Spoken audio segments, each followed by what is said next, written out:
Good morning. Now, Mr. McKeever, we're able to begin with Phyllis Urquhart. Phyllis Urquhart's Phyllis. response.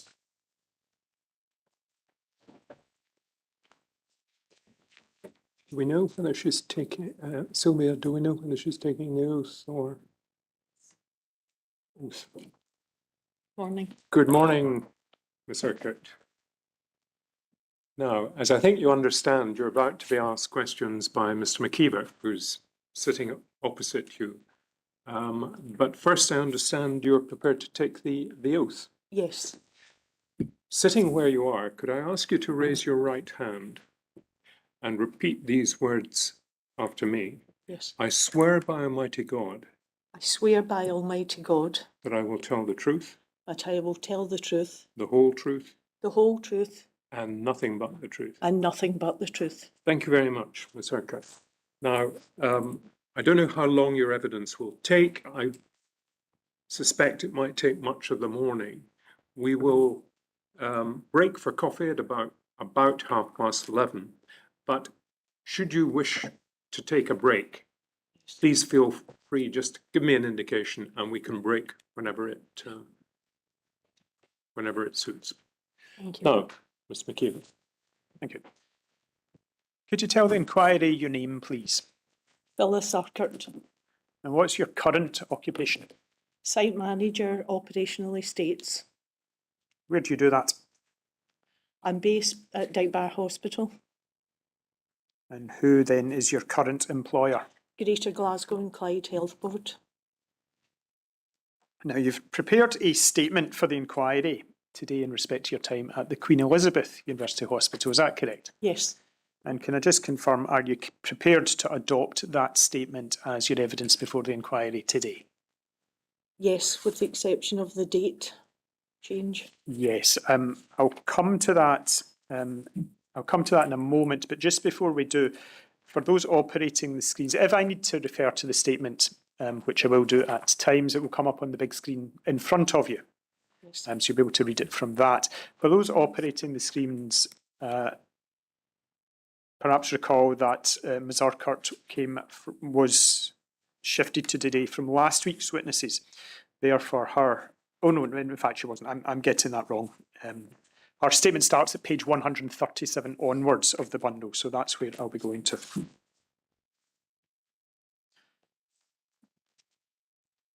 Now, just to come to the point you mentioned a moment ago, I am interested in your history with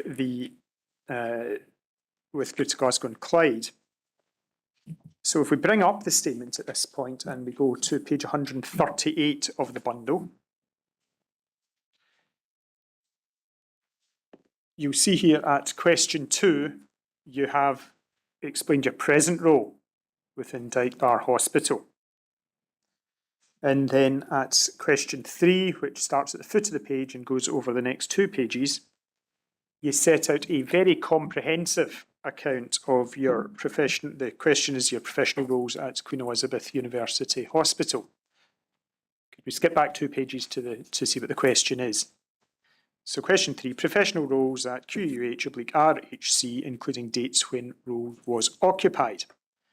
And we see here at the first line, you have started out by saying 1st of November 2017 to 1st of January 2022. That was at the Queen Elizabeth Hospital. And if we go to the top of the next page, you see the first words are compliance manager. Yes. Correct. But then, and so the first 8 lines are setting out the duties. Perhaps I'll just read them for context. Duties include provision of technical managerial support and guidance support in meeting the Scottish Government's legislative and statutory compliance, improving compliance and associated action plans across the Greater Glasgow and Clyde sector. Working across 186 sites consisting of 8 acute sites and the remainder are partnerships. Responsibilities include supporting improvement, performance reporting, awareness raising and ownership, partnership working, attendance at acute and partnership water groups, national water group, etc. Now, as I read it, that description is in response to what you're telling us about being compliance manager at the Queen Elizabeth that Yes. correct? Yes. Could you explain the reference to 186 sites, please? Basically what you have is you have a number of partnership sites in addition to the acute sites. So you have a number of clinics and health centres, for example, that you covered as well. And these are still within the ambit of the Queen Elizabeth, would that be correct? Absolutely. Yes. Well, no, not solely the Queen Elizabeth. They're within Greater Glasgow and Clyde Health Board, because my role as compliance manager is across the board for Greater Glasgow and Clyde Health Board. Queen Elizabeth is just one element or one site involved in what the role of compliance manager covers. And here, are you talking about the period from 1st of November 2017 to the start of 2022? Yes. So you weren't dedicated solely to the Queen Elizabeth during that period, you had a much wider. Absolutely not. I was providing a service for compliance across Greater Glasgow and Clyde Health Board. Okay. So that's the first 8 lines of that page that's in front of you. And then the rest of the page is, if we see the line beginning 160712, you're describing 16 July 2012 to 31st of October 2017, Estates Facilities Department, Gart Naval General Hospital, and the post is Senior Hospital Estates Manager. Yes.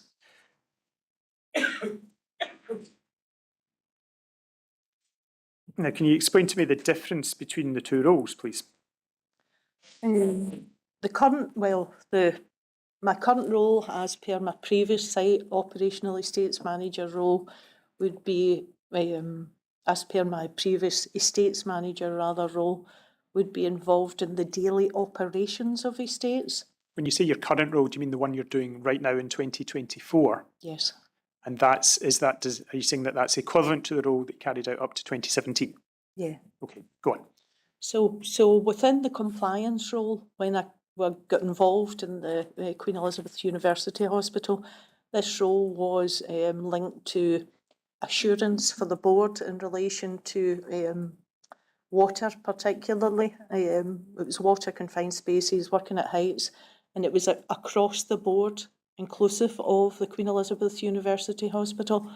So it was organising audits, providing board assurance, supporting like colleagues in operational roles, providing information and technical advice in respect to water systems to anyone and everyone, including clinical colleagues, whoever asked whatever question linked to the role within compliance.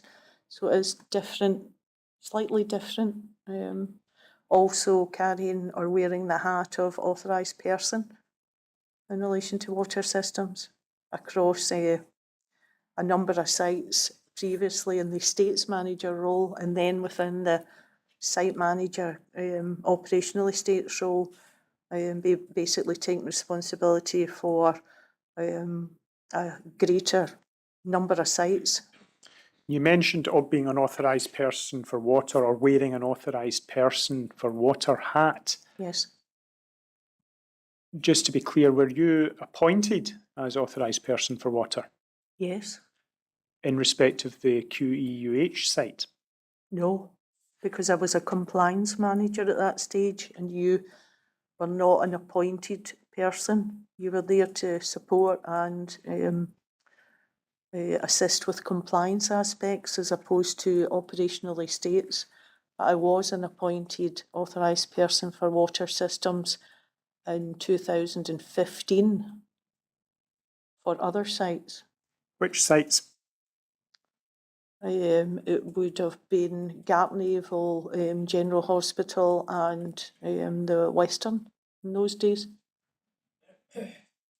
Okay, so it follows from that then that you would have been familiar with the duties that lie upon an authorised person for water. Yes. Is that correct? But you yourself, when you were at the Queen Elizabeth, were not an office holder in respect of those duties. Yes. Instead, your role was compliance. Yes. Okay, and you've described to us what compliance in general was. Perhaps if you can briefly summarise the difference between that job from 2017 to 2022 and the jobs that you've been doing before and afterwards. Okay, so basically in compliance, you would take to do with providing and supporting board assurance and getting the message of water systems out there, and driving compliance right across the board in all sites, inclusive of the Queen Elizabeth University Hospital. Thank you. Now, you started out by saying that you adopted your statement, but for one correction or series of corrections that you'd like to make. So if I could take you perhaps to, say we start at question 7, which is page 141. Now, you see the question here is who selected you for your role, being the role at Queen Elizabeth, and you answer there, Alan Gallagher and Mary Ann Kane selected July 2012, and you detail the interviews. That's the correction you wish to make. Could you tell us about that, please? Please, that's a change from a 2 to a 7, and that was at the time when I was interviewed by both these individuals for the post of compliance manager at the Queen Elizabeth University Hospital. When you say from 2 to 7, that's 2012 to 2017. Yes. That's correct. The only thing I would like to maybe just highlight is at that time I didn't actually walk over and start the position within the Queen Elizabeth University Hospital full-time on July, because I was still covering the operational role in the previous job. So I started the compliance manager role and I did half a day at that time, and also then went back to my operational estates role. Say like in the morning I would work in the operational estates role, and in the afternoon I would work in the compliance manager role. And this went on for about 4 months before I started. You could say realistically full time from November 2017 within the compliance manager role at the Queen Elizabeth University Hospital. Okay, thank you. We see references to starting in 2012 and a couple of other questions, for example, question 11. But I can take it that wherever there's a reference starting at Queen Elizabeth in 2012, that should be 2017. Please. Thank you. It's my fault. When did you begin to have a compliance responsibility for the Queen Elizabeth campus? I would say from the appointment in July, but it just so happened due to staff numbers and lack of staff that I still had to cover my operational estates role within my current role. So it wasn't like one day I walked over to the Queen Elizabeth University Hospital and immediately covered that individual site. I was still covering a board-wide service to all of the sites for the health board. So when you talk about July, you mean July 2015? No, I mean July 2012. July 2017. July 2017. Yes. As I say, my fault. No, it might be useful if we just nail the timeline down absolutely then. In 2017 then, from 1st of November onwards, you are physically at Queen Elizabeth all of the time doing a compliance role that covers the whole board. Did I pick that up right? Yes. Between July and November, you are partly at Queen Elizabeth, partly at Gartnavel, I think, partly doing compliance, yes. Partly doing operational estates. Yes. Before July 2017, what are you doing? And where are you? Before July 2017, I am based at Gartnavel General Hospital as a senior hospital estates manager, You're not doing doing compliance. an operational estates role, And that's not a compliance role at that not a point. compliance role across the board. That's correct. During that period before July 2017, do you have responsibilities for Queen Elizabeth or not? Not. Not.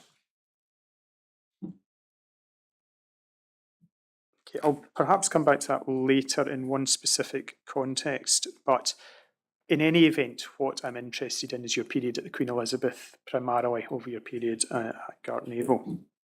And specifically, I'm interested in your compliance manager role rather than anything else you might have been doing during the overlap period. Although feel free to tell me if we need to be thinking about that as part of our focus. Okay.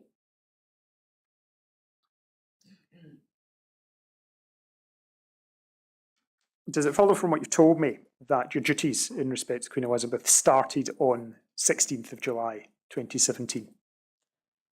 Yes. In brief terms, what did the job involve? The job involved a range of tasks, and it was mainly focused from my perspective on water systems. So it was promoting, encouraging the development of water systems for that site.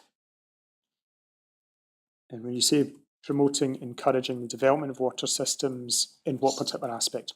Okay, so basically it would be touching on all aspects under the SHTM 0401 and compliance with like L8 and all statutory legislation that relates to water systems. So you would be looking to assist with ensuring that systems were compliant and working with the staff that you have there to highlight and provide evidence of compliance and board assurance. And I would personally report back and on what the compliance was at individual sites. And you have like a system, a SCART system, which is a statutory compliance audit reporting tool, where you would be involved in reporting that back to the board. SCART system, is that an electronic system? It's actually a system that is like healthcare wide throughout Scotland, and this system has a range of, say, 73 question sets that relate to water, for example, asking, you know, are you compliant with being aware about your schematic systems? Are you compliant about a whole range of questions? I'm more than happy to provide you with all those, should you require. That's statutory compliance. Did you say assurance or audit? It was both, really. No, sorry, it's just Both. the acronym. You explained what the acronym was, and I didn't get the third letter. Oh, sorry. It's from memory. It's audit. Audit. Uh-huh. Thank you. It was a tool used. I think you're describing something that's like a pro forma. Yes. A set of 73 questions, I think you said, on Yeah. various aspects Yes. to ensure that the water system Yes. was compliant, was Yes. safe, effectively. Would that be fair? Yes. You do actually have the question sets across all the subjects. 39 of them. Thank you. Now, your role as compliance manager, was that a new role? Yes. And I don't just mean new to you, I mean it was a new role set up for the first, you were the first occupant of it Yes. at the hospital, is that correct? Do you know how the new role came about? No.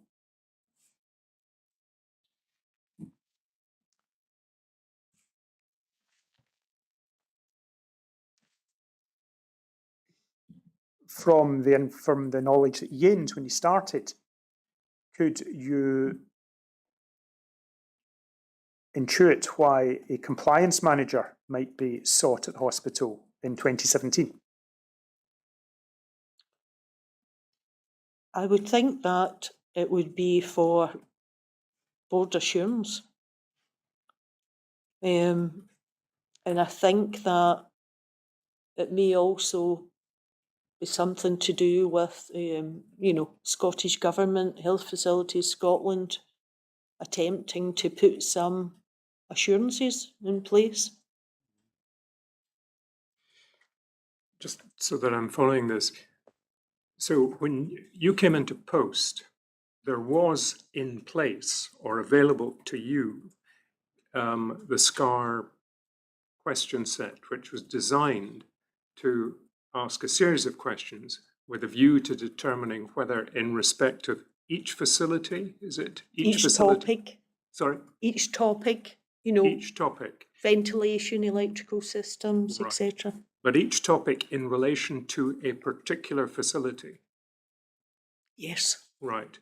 So there was a tool in place, as Mr. McKeever has asked you, pro forma set of set questions. Yes. Now, you were the first person to take on the compliance role in relation to the Queen Elizabeth in July of 2017.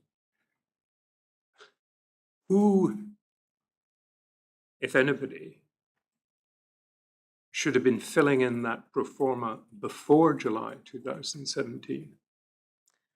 Operational estates. Operational estates. Yes. Right. Thank you. Do you know if that was in fact being done? I don't know, because I don't, previously I don't, within my compliance manager role, I got access to all the sites. And I think from memory, it was a Health Facilities Scotland driven programme for showing compliance across every healthcare site in Scotland. But previously, when I was at Gartnavel, for example, I wouldn't have had access to that. And when you talk about having access to that system, are you talking about a database of records up to that point? Yes, I did get access through the nationwide compliance manager, a chap named Chris Lyons, who I believe is retired now. In your role as compliance manager, were you interested in what had been getting carried out at the Queen Elizabeth before your arrival? Can you repeat that again, please? We were talking about the SCART completion as an Mhm. example of things that might or might not have been done before your arrival. And you said that you would have had access when you became compliance manager to a database, in effect, of records of things that had been done. You became compliance manager in July 2017, phasing in to November 2017. My question is that when you became compliance manager, was that job interested in looking forwards in terms of what's happening now and what might be improved for the future? Or was your interest also looking backwards? What's the position now? How did we get here? It was mostly looking forward, I would say, because you're covering across a board of all sites, and if there was more time and opportunity, I think that maybe there might be benefits in relation to looking back from a lessons learned perspective, but certainly it was more like pushing forward and attempting to ensure that we had robust systems in place. We had systems where, when we were being audited as a board, in respect to the Queen Elizabeth University Hospital, that is, that we had all aspects of compliance sitting there waiting, evidence that we can show for the likes of authorising engineers to come along and audit, rather than people, you know, maybe trying to fulfil their daily operational estates job and also under pressure in relation to, you know, where's the evidence for this document, or where's the evidence for showing my schematics for alterations in the hospital, for PPMs, planned preventative maintenance tasks. There's a whole range of compliance issues that you should have located in one document centre, and that was really my focus. Was I was trying to push in relation to a system, an electronic system named Smartsheet, where we could have a central document centre to assist. Okay, I'll come on to Smartsheets presently, but if I'll maybe try and summarise my understanding of what you've just told me. You mentioned the sources of legislative guidance and so on, SHTM, L8 and so forth. Have I understood you correctly that your primary focus would have been making, in terms of compliance, making sure that processes, evidence was in place now going forward in order that you could evidence compliance with that guidance and legislative requirements? Yes. Thank you. Now, before you joined or before you moved to the Queen Elizabeth, had you been taking an interest in that hospital? No. What impressions had you had of it, if any, before you started there in 2017? It was Greater Glasgow and Clyde's flagship, I would say. And you'd have known the basic details that this was the biggest hospital of them all. Yeah, I mean, obviously it was, you know, one of the biggest things that's happened in healthcare in Scotland. So, you know, maybe obviously I was aware of it, and it was, you know, a big impact in relation to Greater Glasgow and Clyde. And whilst I say no, I wasn't interested in it, obviously from a sort of natural perspective, you're interested to see the building, and when you first go into the building, you're you know, very impacted with like the size of.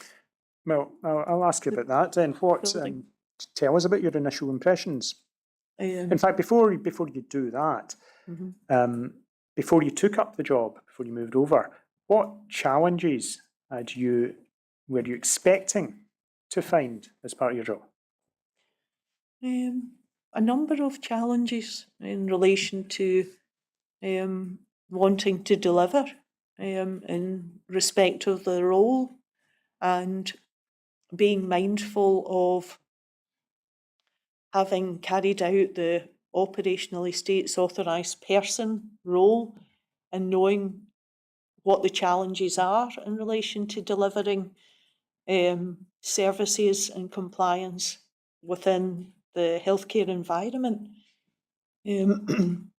Also, being able to support colleagues, hoping to bring in a lot of the systems that I had in Greater Glasgow and Clyde, or across the board. These are just normal general challenges you'd expect to find in any new job. Would that be correct? Or was there anything specific about Queen Elizabeth that you thought might be more difficult or more particular to that location? In relation to the Queen Elizabeth, there were specific challenges, because it was challenging to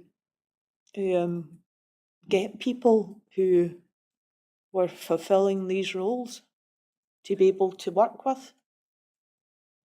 Could you elaborate on that a little bit? Why was that a challenge? Because no matter how much or whom I sort of spoke to at the time, there were challenges in people who were authorised persons for water systems. I'll come on to that specific challenge later, but would I be correct that this would be a challenge that you found once you got there, as opposed to something you'd anticipated before you arrived? Yes. When you did move over to the hospital, what were your immediate impressions? In respect of the hospital? In respect of the hospital and in respect of what your role was likely to turn out to be? There was an incredible amount of work to do. There was so many challenges in relation to attempting to support colleagues and questions, and looking at individual sites that were being altered and feeding back in a timely manner answers to all these individuals who all wanted questions answered quickly. You know, otherwise you were of no benefit to people. And you said, you started out there by saying there was a huge amount of work to do. Is that in relation to you personally or to the hospital more generally, or both? Both. What do you have in mind when you, in respect of the hospital generally? The hospital was extremely busy and impacted with requests, challenges. There was so much work to do in relation to the Queen Elizabeth that it was almost, sometimes I felt as if we maybe hadn't sort of planned it as well as what we could have in relation to taking into account like individuals for fulfilling roles. Maybe as if it hadn't quite been fully assessed what was needed to support our colleagues. When you say roles, are you talking about the specific name roles that you alluded to earlier, such as authorised persons, or is it more broad than that? I would say broader than that, because you had,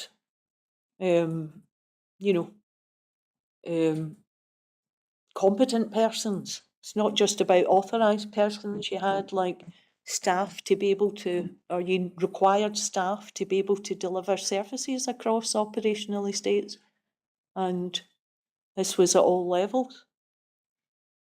And it also seemed to me as if there was a significant turnover of staff. I did wonder how management perceived the fact that no one wanted to, seemed as if they wanted to stay there for any amount of time. When this first started to become apparent to you, did you get the impression that it was also a matter of concern to other people? I'm talking specifically about the turnover issue that you mentioned last.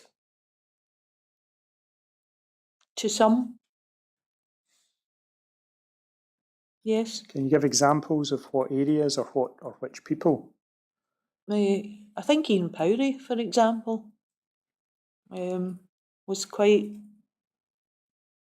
concerned about the sort of staff. And when you're saying staff, as in lack of staff to be able to deliver services. and do you have, you mentioned authorised persons, competent persons, is it those named roles that you specifically have in mind, or is it wider than that again? I would say that from observations, my own personal observations, it would be wider than that.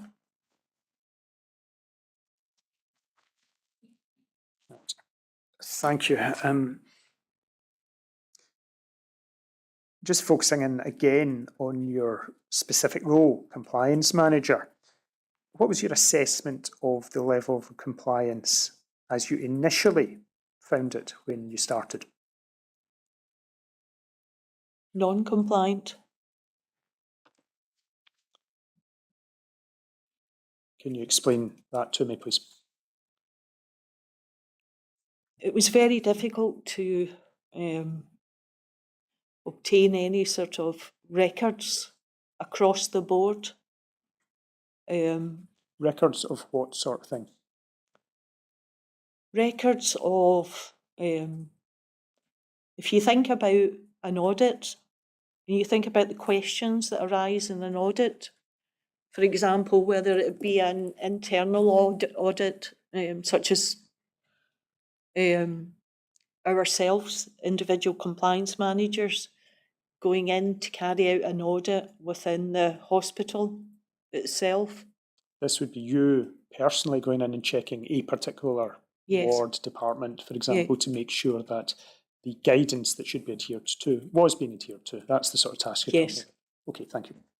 Can you explain in that context, the difficulties you're talking about? So you would be maybe looking for specific records for audit purposes in relation to can you illustrate, demonstrate planned preventative maintenance tasks? Can you provide like records in relation to any alterations that have been carried out to pipework? Can you show a plan with your sentinel and representative points on it? Can you,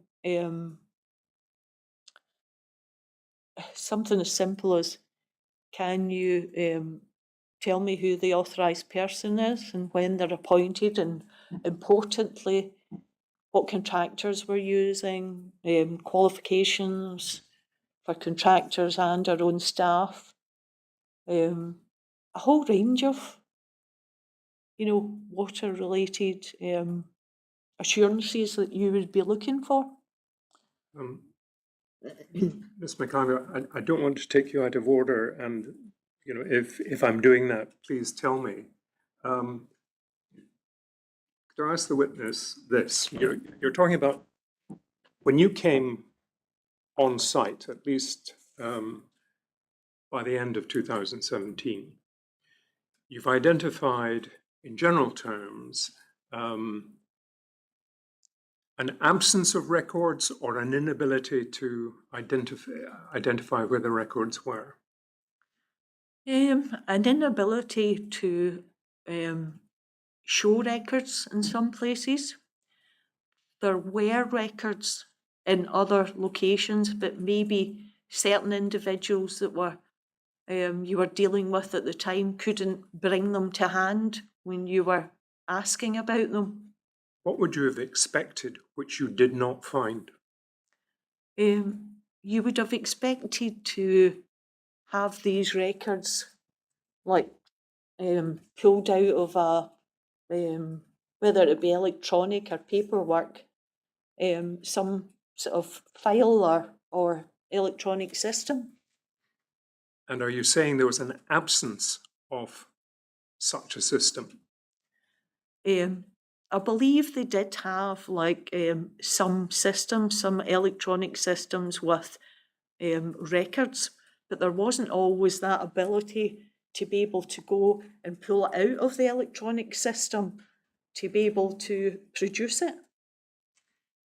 Now, you give the example of difficulty in accessing planned preventative maintenance. Yes. You give the example of the absence of identification of sentinel points. Now, these are the points, as I understand it, where water sampling would take place. Is that right? Yes. Right. You also said there was an absence of record keeping in relation to authorized persons. Yes. Right. Now, you've already explained that authorized person is a role that is defined by SHTM 0401. Yes. It's one of a number of rules. Yes. Now, when you came on site, was there a water safety group? Yes. There was. Was there an authorizing engineer for water? Yes. Yes. Was there a responsible person water?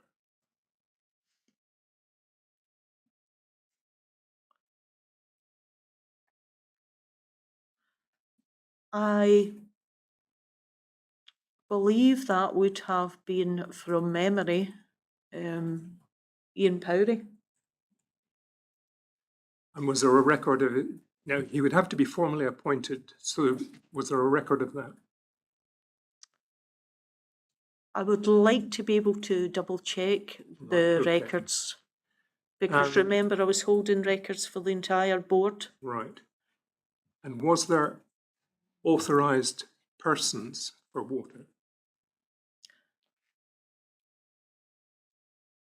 The only person I remember being authorised for the Queen Elizabeth University Hospital would have been Jim Guthrie. Right. So there was an authorized person. At that time. Later you had like the likes of Mel McMillan and Kerr Clarkson.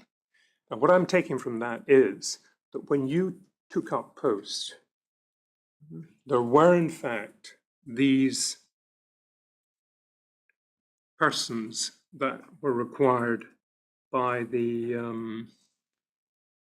SHTM 0401. Yes. Right. Thank you, because I had rather understood from previous answers that there may not have been, but I would be wrong in that. Previous answers by you. You're correct, there was no one in these roles. Sorry? You're correct, there was no one in these roles at that time when I started. Right, sorry. In that case, I've misunderstood your most recent. I've gone through a list of rules. The source of these rules is SHTM 0401. When you went into post, were there persons appointed to these rules? No. No, right. I gave evidence in my evidence detailing who was in the role and at what dates. Right. The dates, I think, are in 2018. Yes. Right. So, Ms. McKeeve, I'm very sorry for interrupting you, but I wanted to clarify that. It may be useful if we do just go to those answers for your Lordship's benefit. I've got question 57 marked for authorised person, which will be on page 158 of the print.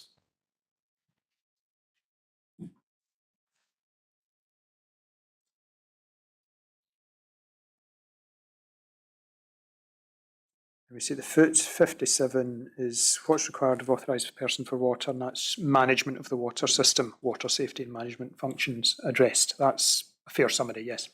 yes. And above that, at 56, we have a list of authorised persons.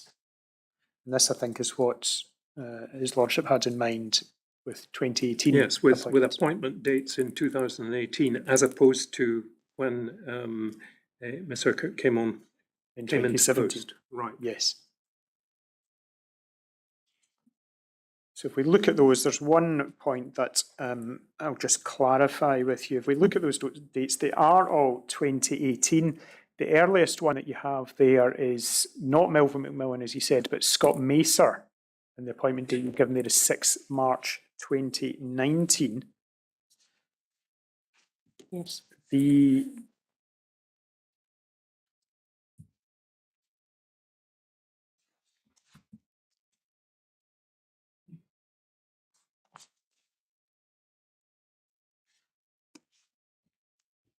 If I were to suggest to you that Scott Macer's appointment was in fact 2019, not 2018. Would that ring a bell with you? I would like to be able to double check the smart sheet system to 100% confirm that. Your memory was that Melville McMillan was the first appointment in your time. Was that correct? It's really Did I pick up? Jim Guthrie that I remember at first. He was the first person that I came in contact with, Queen Elizabeth University Hospital, linked to that role for water systems. But going by the dates here, if you take my suggestion that Scott Mason maybe in 2019, as it's recorded here, the first person to be appointed, this would be Melville McMillan. Yes. Yes.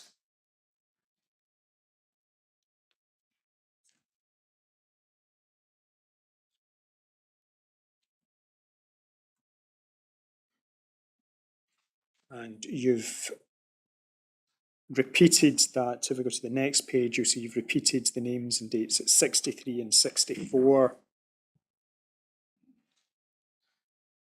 And again over the page at 65. At 66, the question is, what prompted the filling of this role? And your answer there was the opening of Queen Elizabeth in 2015 and subsequent awareness of operational requirements, incidents, deaths. I wonder if you can just explain that answer to me. Because given we're talking about appointments in 2018, how can it be that the opening in 2015 would be a thing that prompted the appointment of authorised persons? I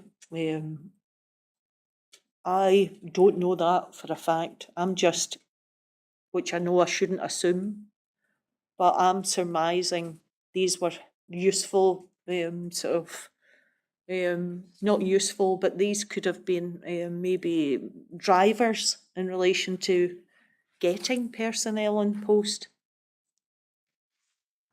because they should have been in post, but they weren't. Okay, thank you. But that's when you're at 66, you are speculating rather than giving Speculating, your knowledge. Thank you. 100%. But you're not speculating that they weren't in post. I'm not speculating No, at all no. about them not being in post. You just asked, I was just answering what I No, thought. no, I'm just that I'm keeping up. Sorry. Right. Just to finish the thought, you at 67 on the sheet, you speak about your input into the process. But then at 68, you're asked about once filled. The question is, were you satisfied that the holder possessed the proper skills, knowledge and experience to carry out the functions? And your answer there is no. For such a large site, there's always a requirement for a new appointee to familiarise themselves with the system of each plant, which would generally take approximately 6 months if the individual was solely focused upon the single topic of water systems. But the challenge within the healthcare environment is that often in operational states, individual works across various systems. Now, the question there is a specific one about once people were appointed to the authorised persons role, were you satisfied? And your answer, as I've read it out, would be no, for what I take to be fairly general reasons. I wonder, would you care to elaborate at all, bearing in mind the particular situation at Queen Elizabeth in 2018 and the particular individuals that were appointed? Is it the case that they were appointed and you still weren't satisfied? They were appointed, but you do need time to really familiarise yourself with a site, particularly a site the size of the Queen Elizabeth. So it takes time. You don't always know every individual piece of plant. And I think it's reasonable to give people an opportunity to familiarise themselves with the site. So that's the reason I said no. Thank you.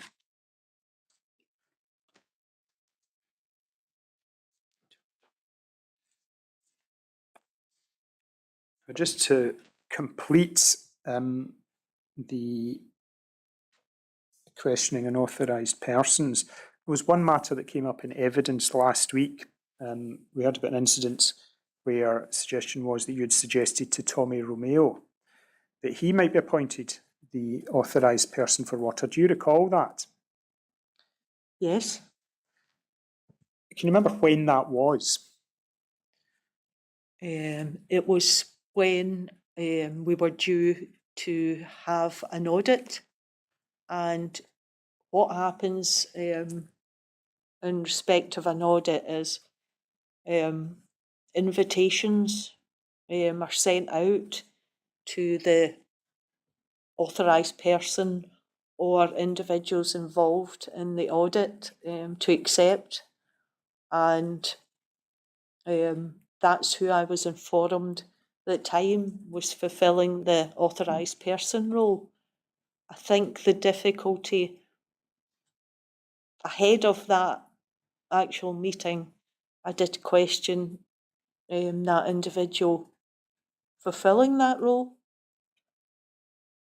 Okay. Because I also knew that he had some reservations in respect of fulfilling the role, and I questioned management as to, should it be him?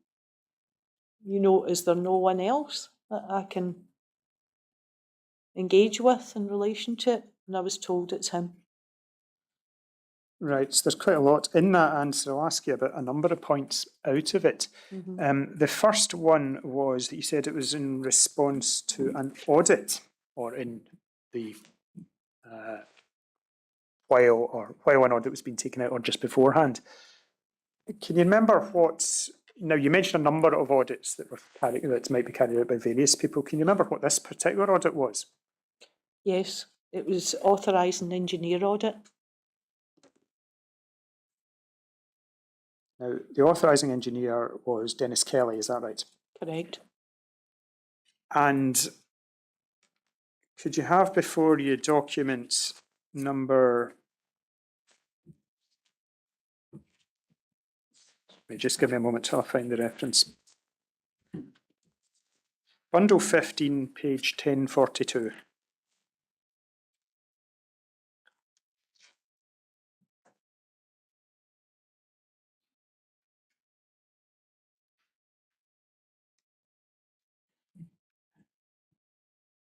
Now, Yes. Dennis Kelly gave evidence last week, and this was one of the documents that we looked at. This was his audit carried out in May 2017. Are you familiar with this? Do you recall this document? Yes. And if we see there, near the top of the page, towards the right-hand side, staff interviewed. And we have the two people we've just been talking about, Tommy Romeo and Phyllis Urquhart. Tommy Romeo, Estates Manager, Phyllis Urquhart, Compliance Manager. Yes. Towards the left-hand side, at that side of the page, we've got the date, 4th of May 2017. Yes. We started out by clarifying the date that you started at Queen Elizabeth, and that was 12th of July 2017. Can you tell me how it came about that 10 weeks before that, on the 4th of May 2017, you were firstly engaged in an audit of the Queen Elizabeth's water system, and secondly described as the compliance manager? I think it was one of the days I was over for a familiarisation.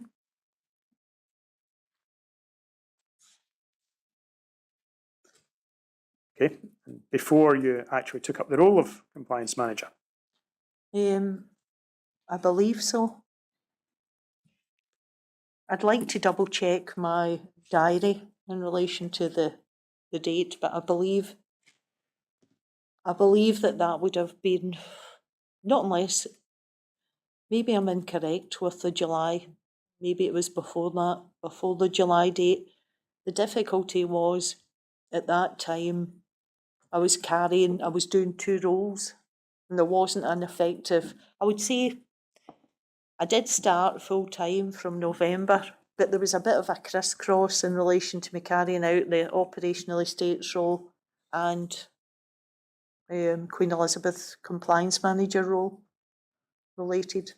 So if we go back to the kind of overlap dates that we talked about at the start, and the way I summarised it had been that there were basically three distinct tranches, first up to 12th of July, when you weren't at QEH, and then after 1st of November, when you were definitely at QEH, and then an overlap in the middle between 12th July and 1st of November. Might it be the case that that overlap period should be brought back a bit, so it would be 4th of May or earlier? Might that be possible? You could bring it back a bit whenever this date is detailing the 4th of May. Do you have any way of being more certain, of jogging your own memory about that? I could check my diary. No, just as we're here at the moment, is there... If this document records you as being there as compliance manager... I was there. I was definitely there. Okay, thank you. It was just the overlap, that, you know, the May or July. Okay, but we can't be certain right now, and it may not matter very much, but this is one specific example where you're recorded as being compliance manager. Yes. At that date.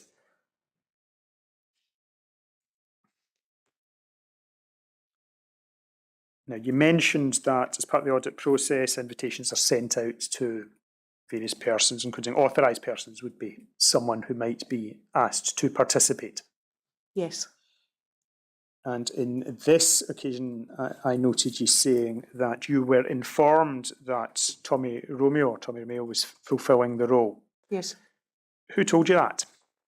That would have been Ian Powrie at the time.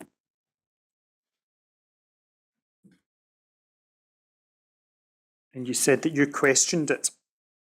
Who did you question it to? What did you say? I questioned it to my senior. Who would that have been? Alan Gallagher. And what did he say? It is who he says, you know, is the appointment. If Ian Powrie, as manager of the site, says, you know, this is going to be the person that's going to be trained for the authorised person role, it's very difficult to say anything more in relation to that. He manages the staff.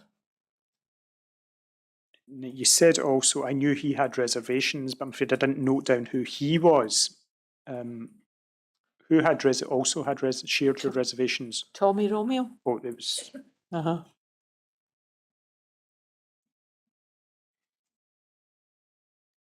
And you mentioned your reservations to Alan Gallagher and was told that, no, it would be Tommy Romeo.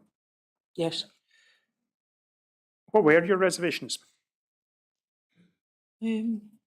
Tommy has always been known as an electrical systems individual as opposed to water systems. So his knowledge, skills and experience lie with electrical systems as opposed to water systems. We summarised the role as being management of the water system. That's what the authorised person role would be.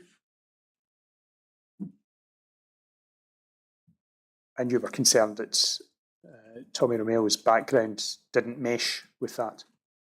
Yes.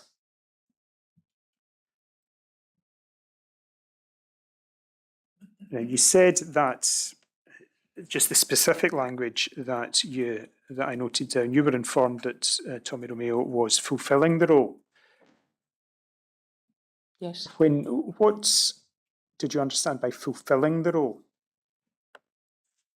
He was going to be trained in relation to water systems, and he was carrying out the tasks involved in managing the water systems at Queen Elizabeth. The suggestion wasn't that he was in the role, but that he was acting in the same way as he would be if he were in the role. Yes. But you also said that he was going to be trained. Yes. follows from that that that hadn't happened yet. Correct.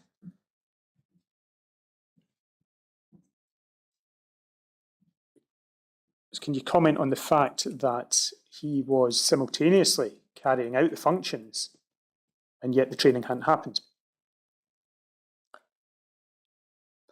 In my opinion, it's not a good situation. I think it's better for individuals to be trained before carrying and fulfilling these tasks. But it's not always a way that happens across every health board in Scotland, because sometimes individuals are taken on in these roles and they need to be given support and time to be trained and develop in the role. What, in your view, ought to happen before a person's appointed? That they attend training and they are given a shadowing opportunity by an authorised person, and 6 months opportunity to become familiar with the systems within the hospitals or clinics or wherever they're covering across a health board. And without those things happening, would you consider a person to be in a position to undertake this management of the water system role? Not competently.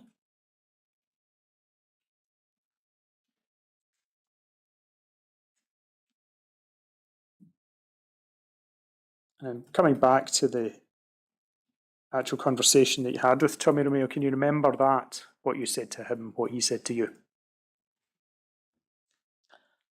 I can remember roughly, yes, I'm being a little bit anxious about even going through the audit experience, because he didn't want anything to do with the water systems. And I think my conversation at the time was, but you've been nominated for these systems. How did he react to that? I'm not happy about this.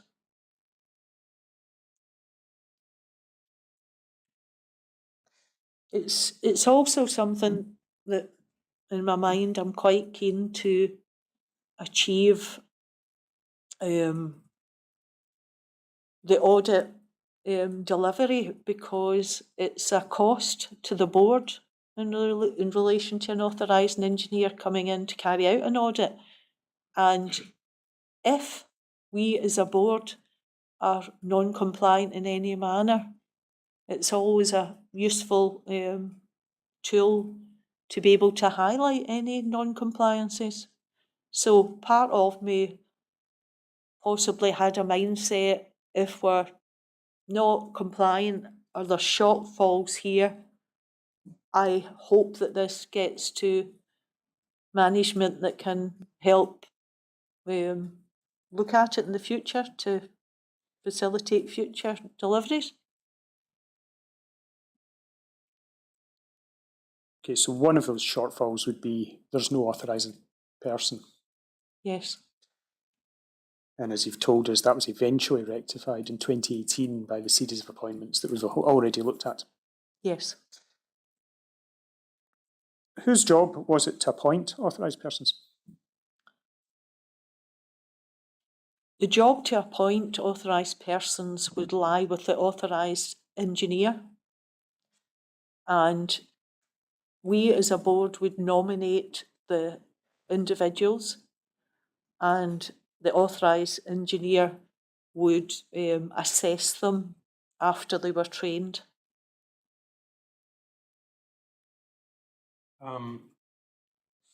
Just help me with that. The question was, who would appoint? Yes.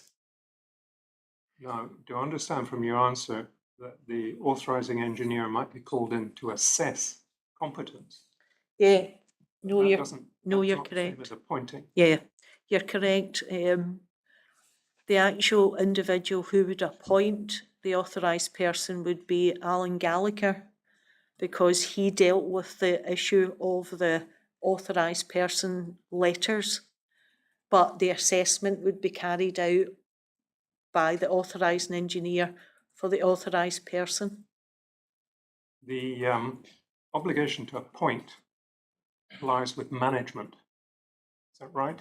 Yes, Management is defined as the owner, occupier, employer, or general manager, or chief executive. yes. Yeah, thank you. I wonder if I might have a reference that might help to clarify that. If we have Bundle 27, Volume 2 before us, the first document within that should start at page 5. And this is the Water System Safety Policy, and we see that's dated from May 2015. There's one paragraph, I think 3 pages further on, page 8. You see the section in the middle, 3.2, Director of Facilities, Designated Person Water. Yes. And it records the Director of Facilities is the designated person water. He, she shall be responsible for, and then there's 4 bullets. The 4th of those bullets, if we read that, is appointing in writing the responsible person water at sector level, deputy responsible person's water at site level, and the authorised person water at site level within the Facilities Directorate management structure. Yes. So that puts the responsibility on the Director of Facilities as a designated person. Yes. Who was that at the time when you joined QEUH? Well, this policy document is 2015. So I think in those days it might have been David Loudon. My fault, Mr. McKeever. What are we looking at? I've got the page up on the screen, but what is this document? It's the Water Safety Plan. I think page 5 has the full title of it. Water System Safety Policy. It's marked draft, and the approval, it does have an approval date, however, May 2015. Right, thank you very much. And the section on page 8 was the functions of Director of Facilities. It's certainly never your role to carry out the appointments. No.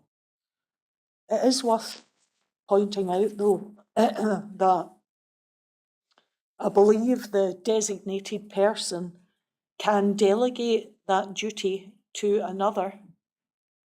And I'm not sure whether David Loudon or whoever was the Director of Facilities at 2015 would have delegated that task to Alan Gallagher, because it was actually Alan, I think, that issued these letters. Okay, I'm afraid I don't have a letter to hand, but if you looked at the letter, you would see a signature, and that would indicate who was actually doing the appointing. In terms of this document, the function rests in the first place on the Director of Facilities, a designated person for water.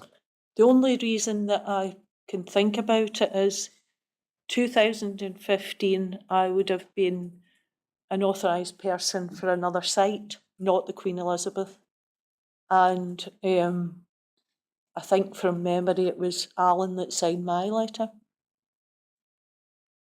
I think in those days, but I could look it out and produce it if you require it. Okay, not at present, that's good enough. Thank you.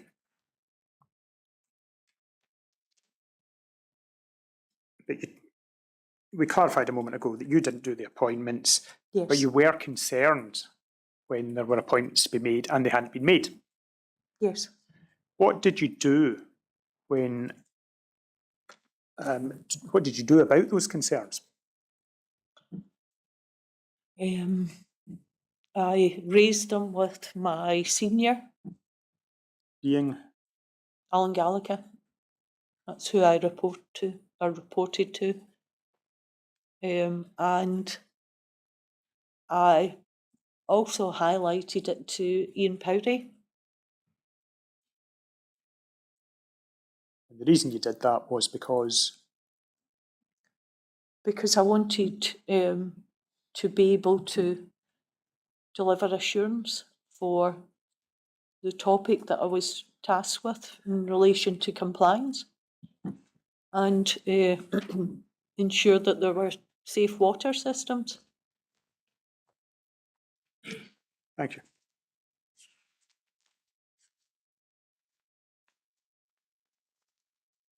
I think I also raised it in the past at the water safety groups as well. Was it a matter that you raised on numerous occasions then? No, it was only the water safety groups that I was invited to. As well as with your superiors? Yes. I don't suppose you can recall how many times you might have pointed this out to people. No. Now, returning back to the statement,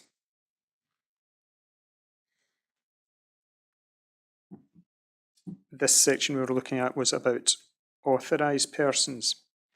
If we move on a few pages to 164, we see here competent persons. Can you summarise for us what a competent person is? Competent persons may be individuals with a plumbing background, HNC qualification, maybe like 5 years experience in respect of plumbing, but we also as a board deliver additional training to competent persons because there's a sort of more of a skill set in the healthcare environment, competent person plumbing wise. Because if you do not take care, there can be, associated risks with your delivery of the service. Okay, these are essentially maintenance type roles, keeping the Yes. system ticking over. Yes, And they're also roles that have to be appointed, is that right? that's correct. And the criteria for that would be if you're satisfied that you have enough skills to do the job, basically. Yes. It's number 86 there. You've set out a number of appointees. And there are, I think, 6 people mentioned around the middle of 2018. Yes. And you note there also on fourth or fifth lines about the issue you raised before, that no appointment letters were held centrally on record for these individuals. Yes. So when you described not being able to pull down easily records if you were, for example, doing an audit, is this the sort of thing you had in mind? Yes. And you then go on in the rest of the answer to detail a number of other individuals in 2018, 19 and 2022. Yes. At the time, again, the question is, at the time that you arrived in 2017, were there competent persons appointed?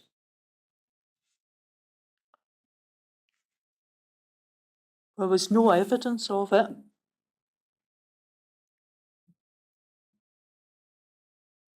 So it follows from that there might have been, but if there was, you couldn't tell.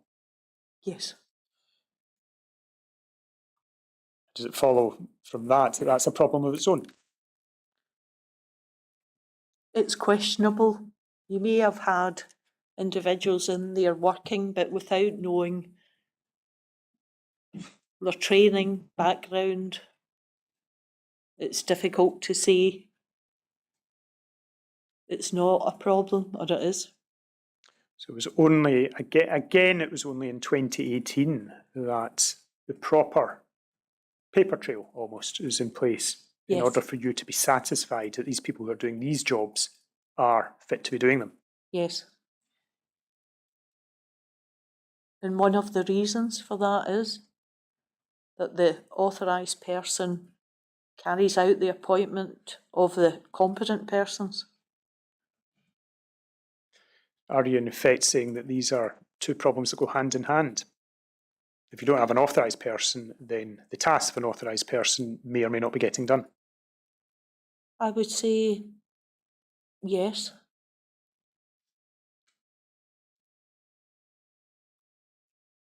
Now, over the page at questions 90 and 91,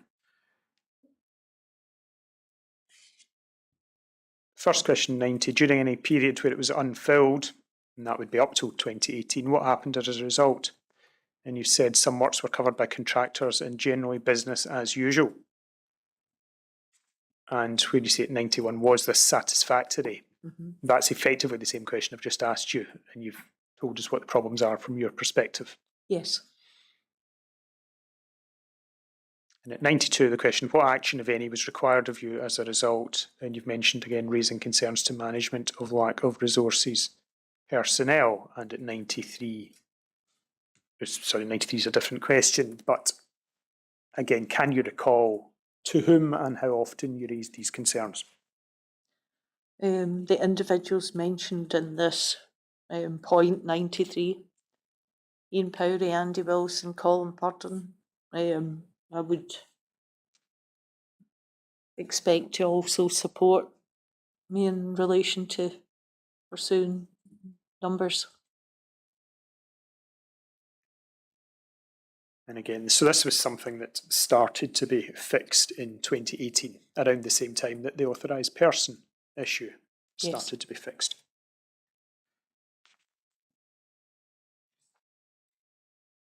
And you've already told us that the authorising engineer role was different in that that was always filled during your time.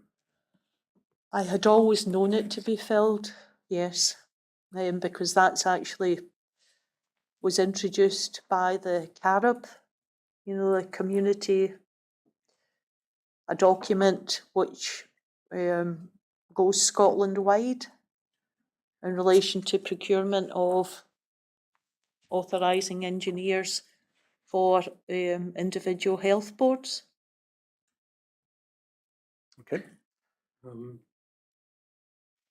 I've got your answer to question 100 in front of me, but can you just help me a little with the Commodity Action Report and EPS Bulletin?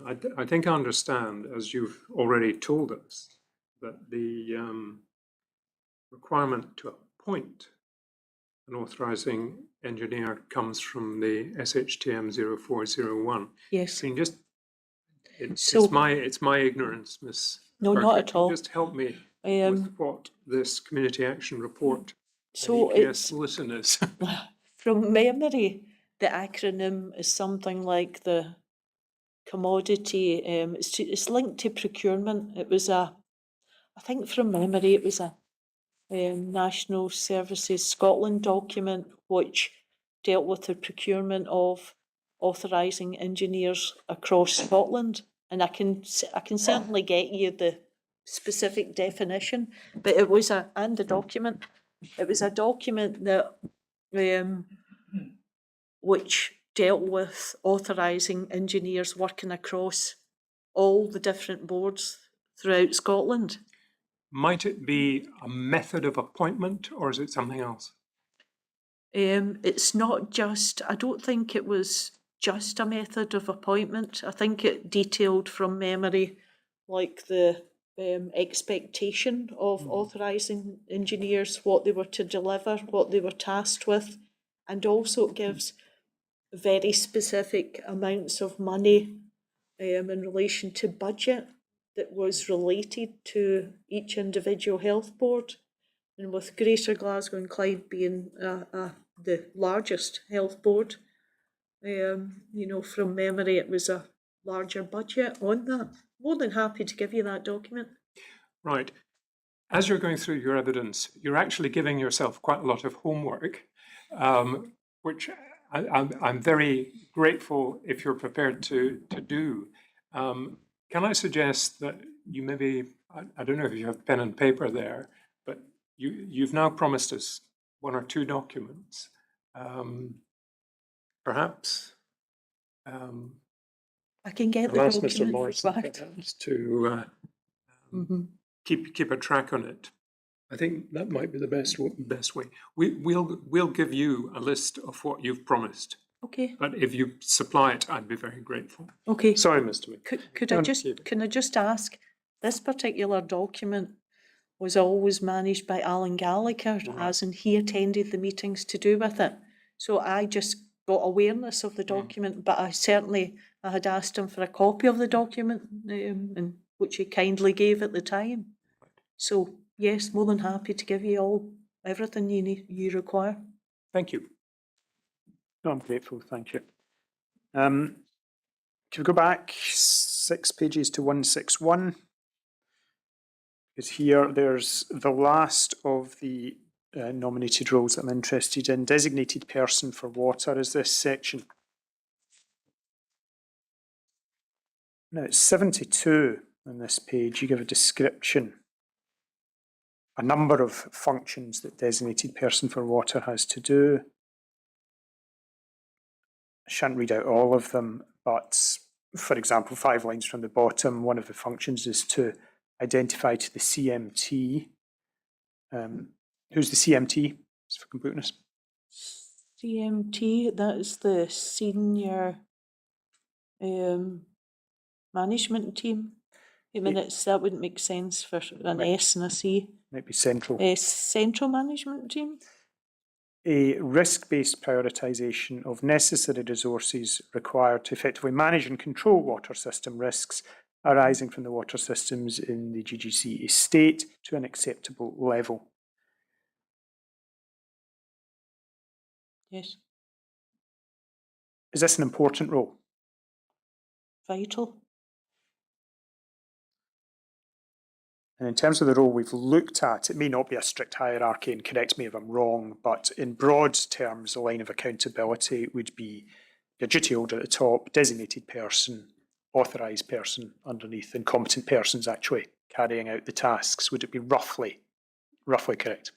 Yes. So question 71, when you're asked during what period was the role filled during your time at QEUH, and you detail here that upon request, you've seen a copy of appointment letter in May 2024, confirming that appointment has now been filled, and the appointment letter is dated 12th of March 2024. And this is the first knowledge I've ever received within GGC of this appointment for design person, but presumably designated person for water having been filled. Yes. What are your thoughts about that? It's great news.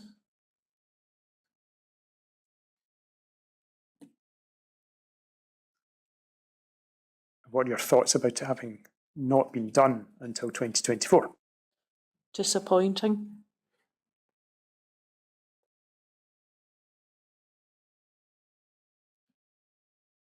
Is this one of the gaps that you highlighted to Alan Gallagher or to any other superior during your time at the hospital? Yes. How often might you have done that? Regularly. Every time I attempted to support my operational estates colleagues with copies of letters for designated and other posts to fulfil audit action points that were on smart sheets to close them down.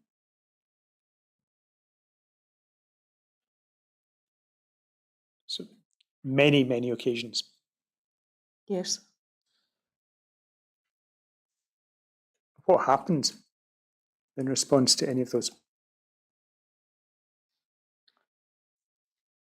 I can't 100% answer that because I wasn't at each meeting to be able to see what the outcome or hear the discussion about it.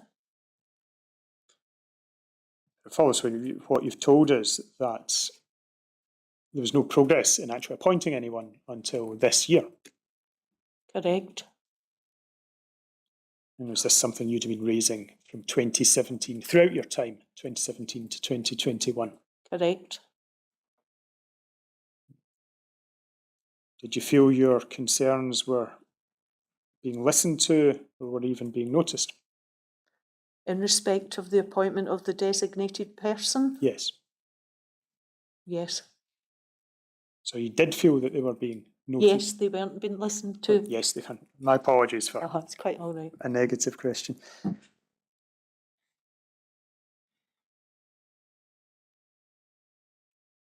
What ought we to take from the fact that this role has, this important, this vital position, as you put it, has gone unfilled all the way up to 2024? My personal opinion is if you are expecting your staff to deliver in relation to important services across water systems, you lead by example and you wear that hat in relation to the role that you are given and show support to your staff. As far as you're concerned, that wasn't being done. Is that right? In respect of that appointment, I personally was just disappointed that it maybe wasn't evident. I mean, maybe there was a letter somewhere. I just wasn't privy to it. Or the rest of my operational estates colleagues. Sorry, maybe there was I just didn't. Letter? A letter of appointment Yes, as designated of the person. designated person, and I just didn't manage to see it because I just hadn't been privy to it. Going over the page to question 75. A question asked of you was during any period where it was unfilled, what happened as a result? And you've said business as usual. Yes. And bearing in mind what the nature of the role was, and specifically mentioned to you one of the functions being allocation of or prioritisation of resources to manage risk appropriately. Can you explain to me that if there was no designated person in place, how would that role be getting performed?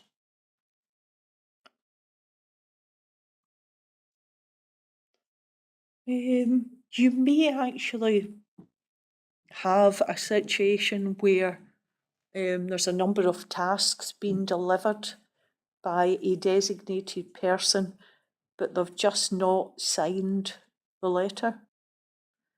It's very difficult for me to answer what the designated person was doing with their time without that evidence or being privy to it. So I don't want to be unfair to the potential designated person of that time. Okay, so in fairness to you, you're making quite clear that you're not in a position to say whether that task was being or not being carried out because you're not in a position, in fact, to know whether there was a designated person in place, which follows from what you've told us about the first evidence that you've seen of the position being filled was 2024. Okay, so being the compliance manager for water systems, attending the board water safety group and all the individual sector water safety groups, if there had been an appointment of a designated person, I would have expected to be aware of it. Well, I was going to ask you that. We're talking about compliance with regulatory requirements. Yes. Your role was to the best of your ability, ensure that there was compliance with these regulations. Yes. It would seem to me at least, that you were the obvious person to have access to, among other pieces of information, the formal appointments to the roles that we're talking about, because, as I would imagine it, apart from anything else, that gives clarity both to the person in the role and to those such as yourself who have an interest in knowing whether the roles are being fulfilled. Yes. I mean, have I sort of understood the situation? Yes, that's correct. I think I would like to double check the smart sheets to establish whether Alan Gallagher had been appointed as a designated person for a period. Because there was some mention in relation to that, but basically I maintained the electronic records for all the training across the board is one of the tasks. So all the records that were held in relation to having been signed for the roles were stored in there. Now, you mentioned smart sheets in your statement. Could you just explain, as I understand it, it's a software system, but can you just explain what it does? It's an electronic system that basically records every time someone accesses that system to check the records. Every time someone inputs a new record or alters an existing record. So it's quite a powerful electronic system because it has an auditable trail of every access from every individual at all times. Right. Okay. It does that, but does it have a data holding function? In other words, Yes. I mean, I have no technological skills in this area, but what is the information that it's holding? So it may be holding like sort of records of names for appointments of authorised persons, competent persons and responsible persons, the dates they were trained, when they're due to be retrained and what they're trained in. And that's across a number of topics in Greater Glasgow and Clyde, but the one I dealt with was for water. Sorry, Ms. Vicky. No, not at all. I just have a few more questions about smart sheets and then perhaps we can have the morning pause. What you're describing here is an IT system, database recording certain information. You gave an example of appointments as having been one of those, but was it wider than that? Did it record other things as well? Yes. And this was, I think you said, a centrally available database that anyone could access and would be recorded for doing so. When I say anyone can access, you had to give them the access. So you as the licence holder, if, for example, you were having an audit carried out, you could give that individual authorising engineer the access to the document centre temporarily for an hour, day, whatever period you deemed required. Thank you. No, I understand that. So that would have been very useful to you had it existed at the time when you were doing the sort of audits that you started out by telling us you were struggling with because you couldn't get the records for. Yeah. And just to be clear, smart sheets were your innovation. Is that correct? Not mine personally. I think it was actually a chap named Joe McElwee that started the system. I just worked on developing it to suit the needs of the topic. Okay, thank you. Had there been anything like it before that you came across at Queen Elizabeth? No.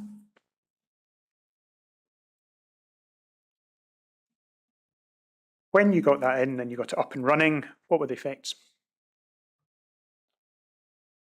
When I got the smart sheets introduced and up and running, accepted. It was very interesting actually because you had a situation where initially a lot of sort of operational colleagues were almost like hesitant or reluctant to hand over information.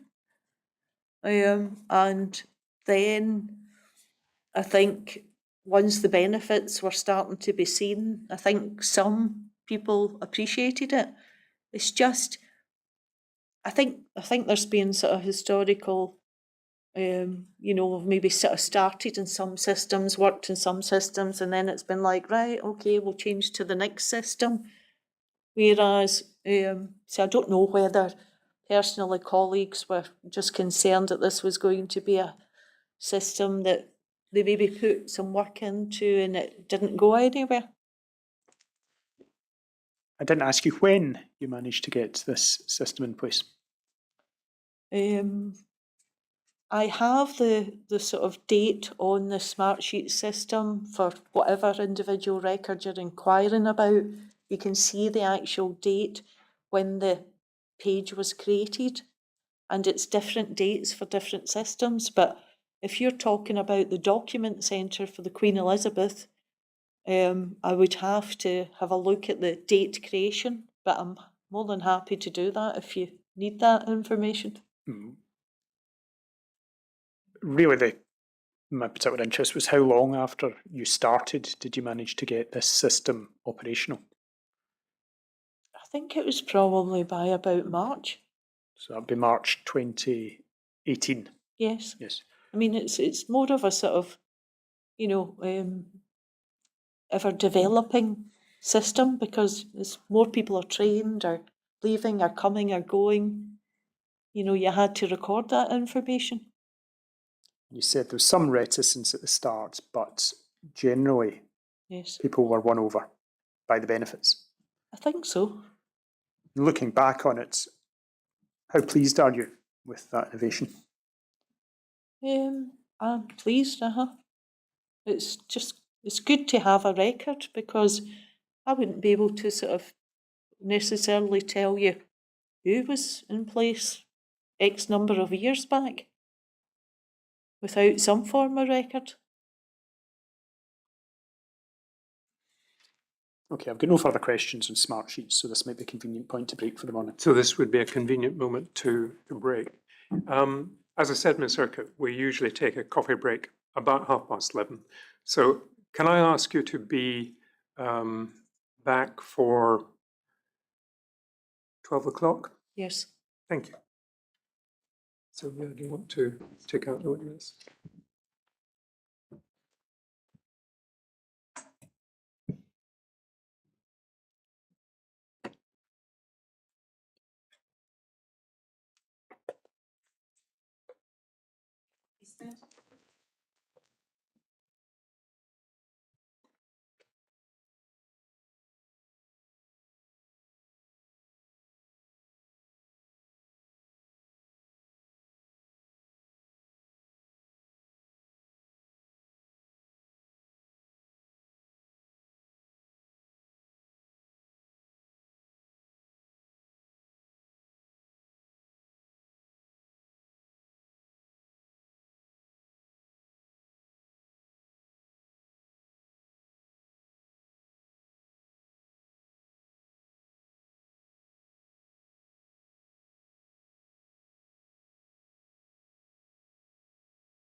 Mr. McCallum. Thank you. Can I take you back towards the start of your statement, please? Page 141 of the bundle. And we've covered the reporting structure quite a lot in passing, but you introduced that quite early in your statement at question 6. And you're asked, who did you report to? Did the persons you report to change over time? Then you say you reported to Alan Gallagher, which is, as you've described to us earlier. And then you say, other than a period of approximately 3 weeks after I produced an audit of the QEUH, when I was then informed that my manager would change from Alan Gallagher to Ian Powrie. Firstly, what was the audit that you're describing having done at that point? I was tasked with an audit of the Queen Elizabeth Hospital in respect of water systems.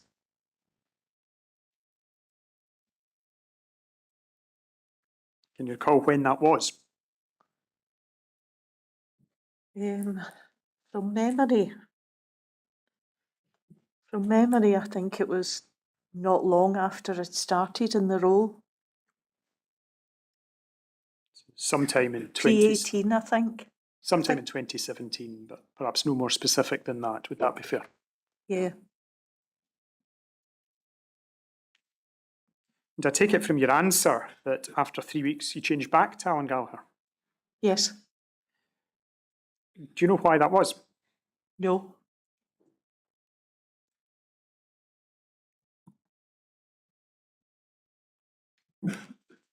I'll come back to audits again in a moment, but just to complete the picture of the organisational structure, could we move forward to page 152 of the statement and at question 19? Here, you've been asked about where your role was in the hierarchy, and you describe you and your post reporting to the head of corporate estates, Alan Gallagher, with no staff reporting to you, and then mentioning Gary Cullen and George Walsh as individuals who worked alongside you dealing with electrical systems and mechanical systems. Can you describe among the three of you what that arrangement was? Was it a team? Were you individuals looking at completely separate things? How did that work? We were a team of individual compliance managers, 3 in total, including myself, and one had the topic of mechanical systems, Gary Cullen, and another had the topic of electrical systems, George Walsh. Did your roles overlap at all?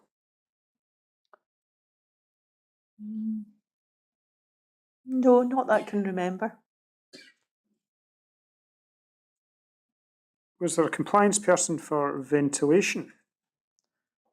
That would have been covered in mechanical systems through Gary Cullen.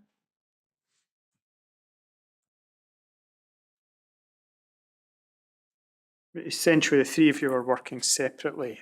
So does it follow from that your role was quite an isolated one? Or did you not feel that? I didn't feel that. I felt as if we were a team of compliance managers, and we would maybe discuss different elements or aspects of our individual topics from time to time. So there was an element of discussion opportunities. I didn't feel isolated or alone in terms of the compliance challenge and role. Okay, so there was a degree of collegiality among Yes. your team, but when it came to actually doing the work, you carried that out basically entirely separately, is that right? Yes. How did that dynamic play into you actually getting things done? Did you experience pushback when you were trying to achieve things? Absolutely. And tell me a bit more about that, how that manifests itself. So you would have situations where, as I explained to you previously, people would maybe be a little bit hesitant at first, thinking, is this another system that I'm putting a whole load of time and effort into that is not going to reward me in their individual basis, and they're very busy individuals, these operational estates, people who are firefighting, delivering planned preventative maintenance tasks, and a whole range of tasks to support clinical and infection control colleagues and facilities right across the board. So time was very, very precious in relation to your time with these individuals. So you had to and made the most of every engagement opportunity with them. What powers, if powers is the right word, did you actually have to secure action? Not as much power as I thought I was going to have in the role. Was that a frustration to you? Probably, yes.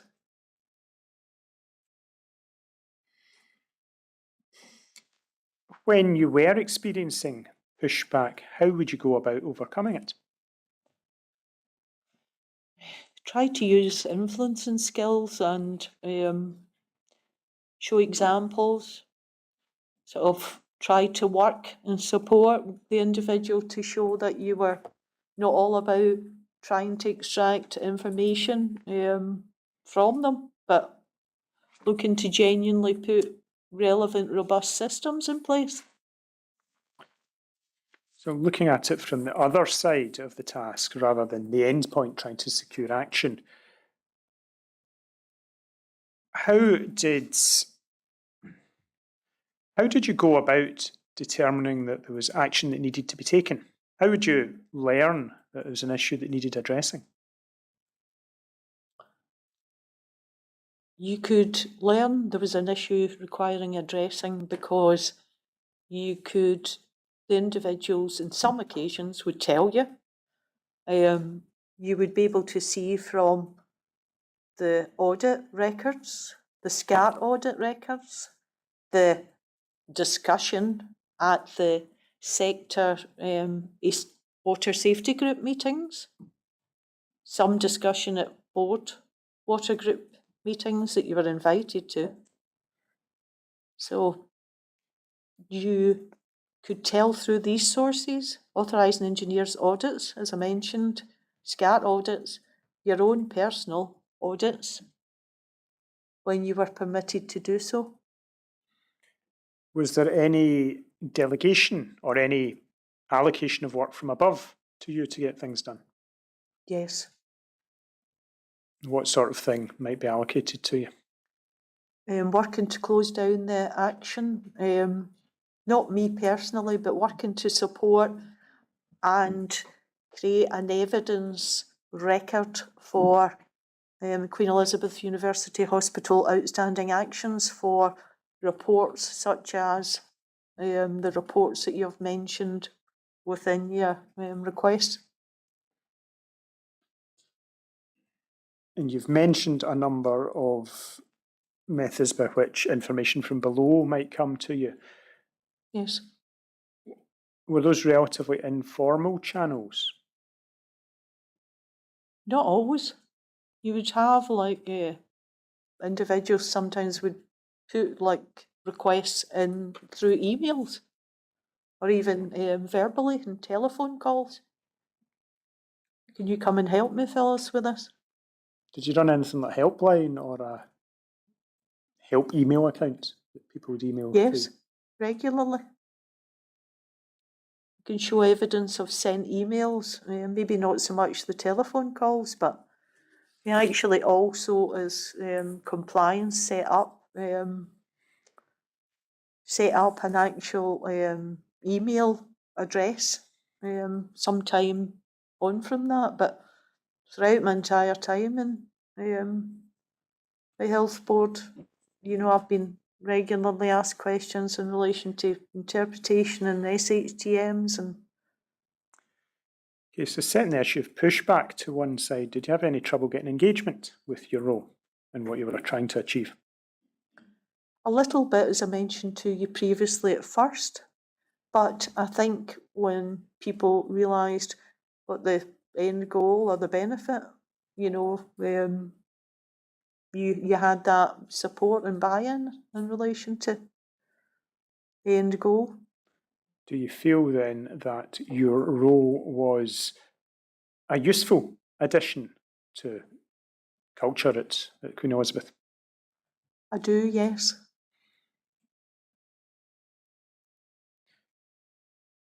Was there anybody carrying out the substance of what you were doing before you took up that role? By which I mean, I've perhaps phrased that badly, but you went in formally as the compliance manager with Yes. a set list, or not a set list, but a set, you had ambitions for things you wanted to achieve. Was there an equivalent person or persons or mechanism or arrangements in place before you arrived, notwithstanding that there wasn't a compliance manager? I'm sure there were individuals somewhere championing water systems and safety around water systems. But I suppose you could say that was maybe in the former Secretary of State's managers. They were pushing for some type of compliance across the board in respect of water safety, because they would be holding the individual sector water safety group meetings. Did you come across initiatives or the like that were ongoing or had been done before you arrived that made you think, yes, there was somebody doing my job before I arrived? In a compliance role,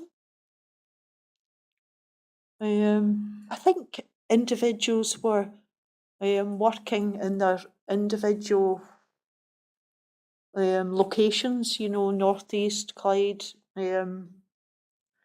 different sort of geographical sectors of the water safety and doing good works in relation to these elements. And there was obviously reporting from there that would go into the board water safety group and ultimately for the chief exec reporting.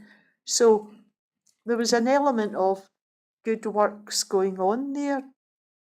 And I think it's difficult for me to answer from the chief exec position for a holistic overview of water systems. I can only assume that there would be. Well, just while we mentioned the chief executive there, and I'm recalling that we spent quite a bit of time before the break going through the various appointed roles that were or weren't filled. Is it the case that ultimately the responsibility for filling those roles would fall upon the duty holder, who is the chief executive? Would that be correct? Yes, that's correct. Did you, and that was Jane Grant during your time, I believe? Yes, I believe it's Jane Grant. I think prior to that it was Robert Calderwood. During your time at the Queen Elizabeth, did you see any evidence of interest being taken by the chief executive towards these appointed roles that have exercised you so much? I think it's difficult for me to answer that question because I didn't get to see everything that was happening across all sort of senior management levels. From my position, I'm maybe struggling to sort of think of situations, and I don't want to sort of put a negative in relation to management, but I'm sure there was some sort of reporting back and forward or, through the board water safety group. I can't say really more than that. Sorry. I think in fairness, you're making clear that you were in a position you didn't have a panoramic view of everything. Yes. Okay, can I move on to something else at this point, which is reports prepared by DMA Canyon? Yes. Now, if we go to page 177 of the statement, you start addressing those about question 157.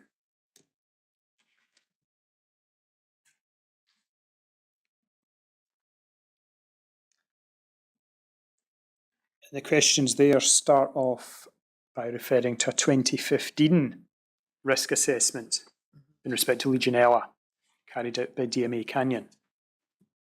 Okay, so could I just be 100% clear about this? This report, I suspect I may have seen a part of the report, not the report itself. I've never ever seen the actual physical report itself at that time.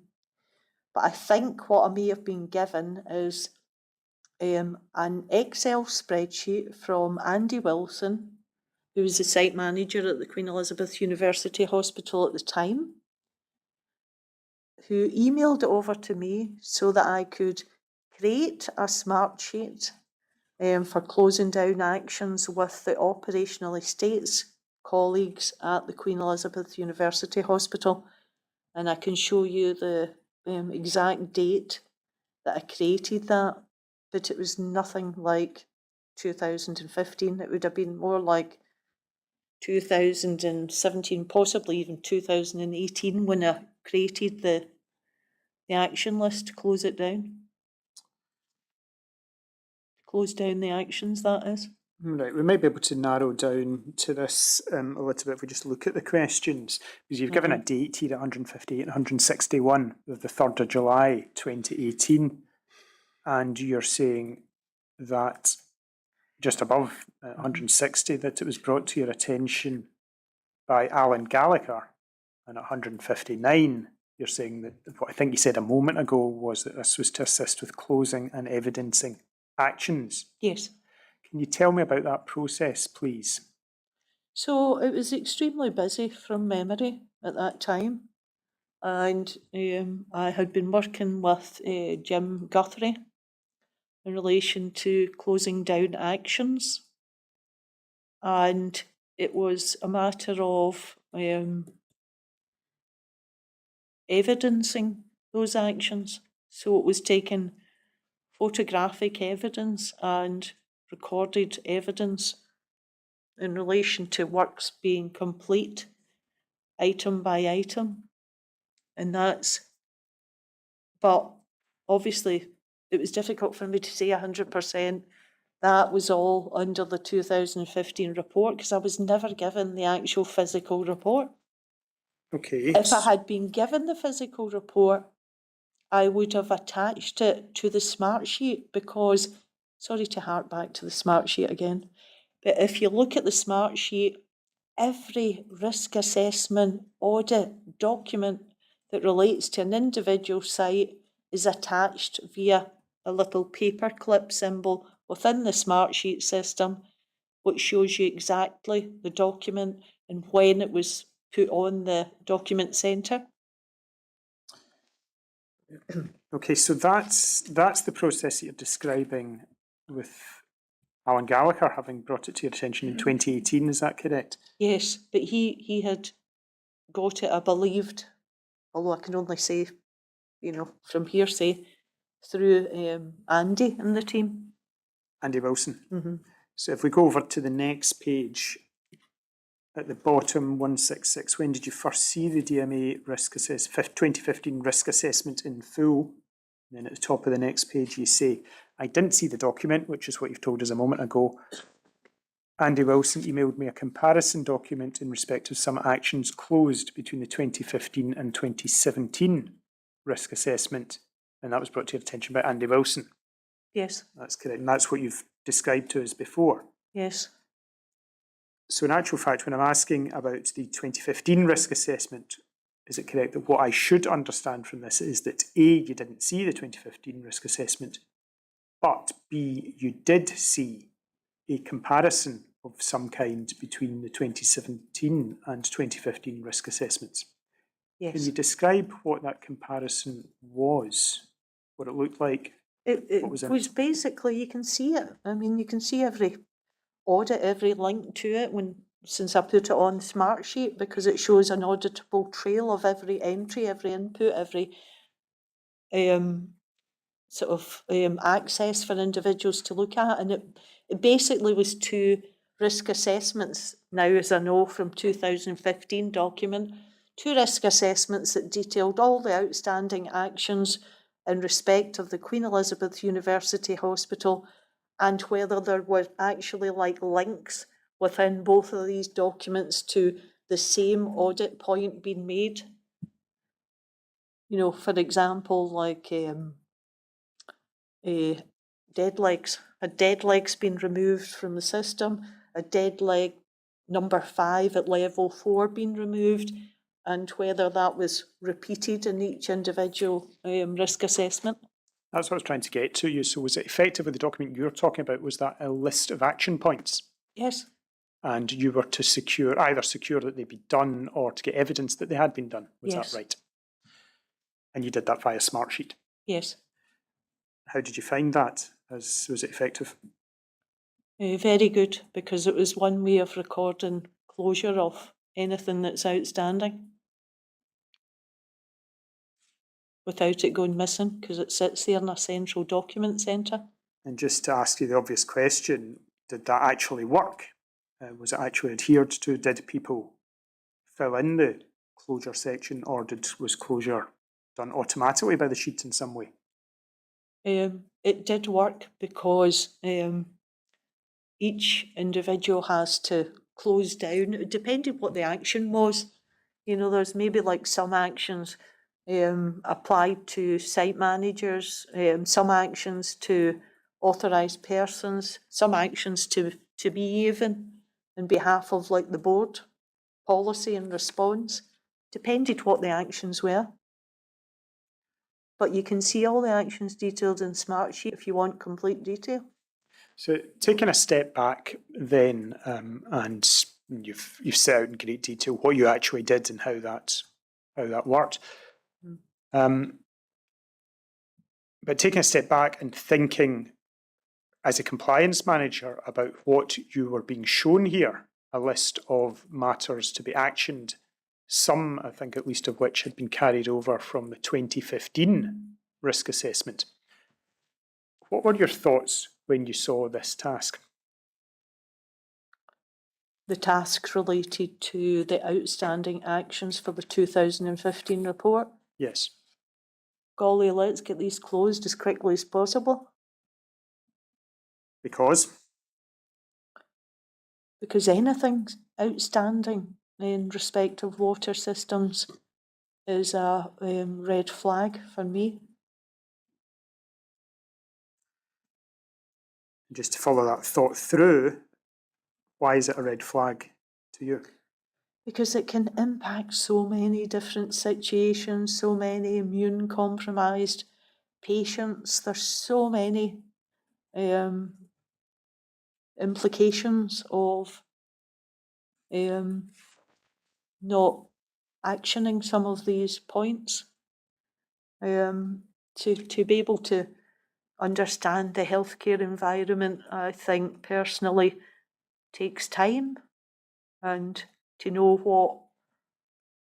what the risks are associated with not doing these works in a water system is different from any other environment that I've worked in.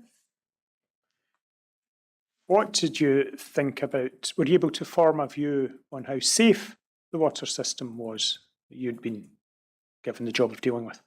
At that time? Yes. I had my own personal thoughts. But it was like a jigsaw round about that time. I only was privy to certain parts of it. I mean, this inquiry is going to be a fascinating result, because it's just going to highlight so many different impacts and risks associated in healthcare. You said you had personal thoughts. What were they? I suppose you could just say, I came from a place where I carried out certain actions and closed down certain tasks, and you expect that to happen at all your sites. And I think it was a bit of a sort of naive perspective of mine. expecting the same standard records, documents of systems throughout every individual site in the health board. That's just my naivety.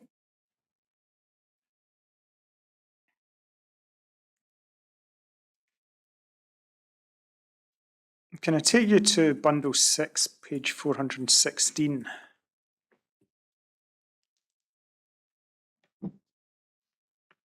Now, this document's an L8 risk assessment.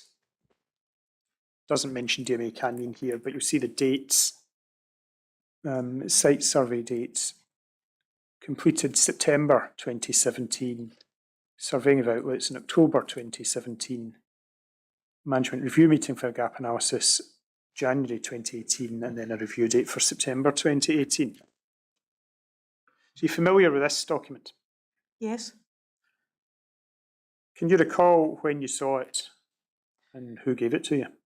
Who showed it to you? I actually transposed this document on the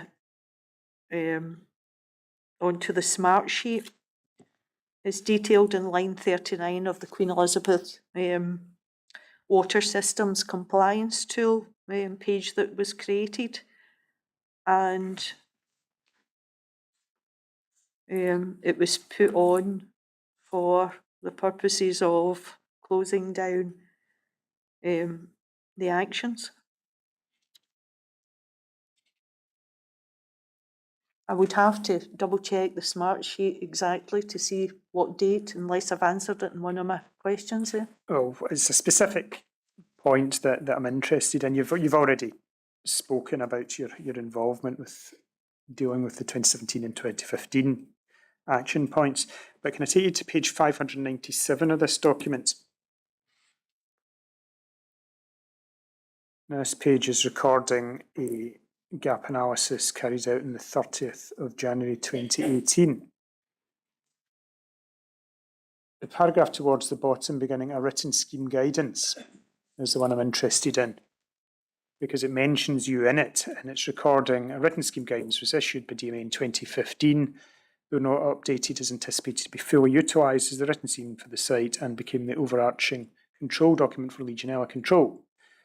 NHS Good to Glasgow States have since issued a general written scheme to be implemented in each of their sites. However, DMA are awaiting feedback from NHS Estates Compliance Team on a number of queries raised before any changes are made to make this site specific. A draft document for discussion has been supplied to Phyllis Urquhart, and DMA are awaiting feedback on this.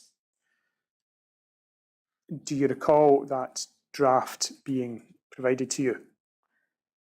So this is a draft document of the 2017 risk assessment.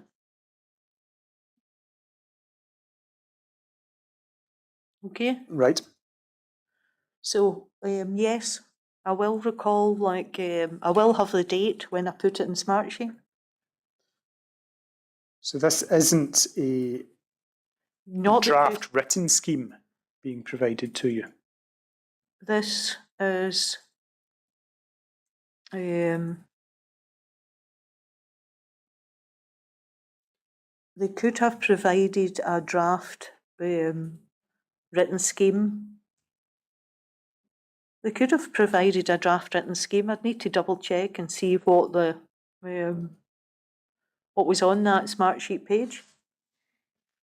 Well, at the moment, I'm just interested in what you can remember from this reference, and is it fair to say you don't recall getting a draft written scheme? I would be able to tell if I have a look at these Smartsheet pages. I mean, I was getting quite a lot of documents from numerous different sites.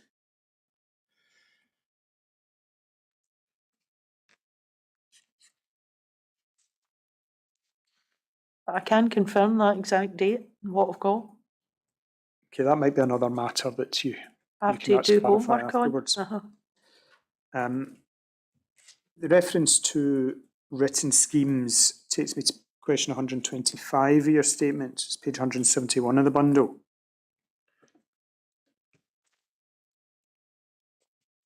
No, 125, I wouldn't read this, but you're discussing there the significance of a written scheme.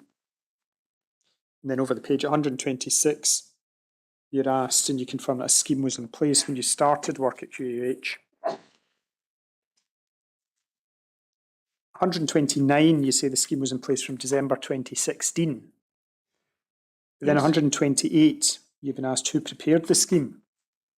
And the names there are Alan Gallagher, Jerry Cox, Mel McMillan, Colin Purdon, and yourself, Phyllis Urquhart. Again, it's a date question, but can you help me to make sense of the dates of this scheme dated from December 2016? How can your name be one of the preparers of it? I'm not sure about like that date-wise, but I mean, we're maybe talking about like a written scheme that I had for other sites in my previous site, like at that date. Not particularly for the Queen Elizabeth University Hospital. I'd need to have a look.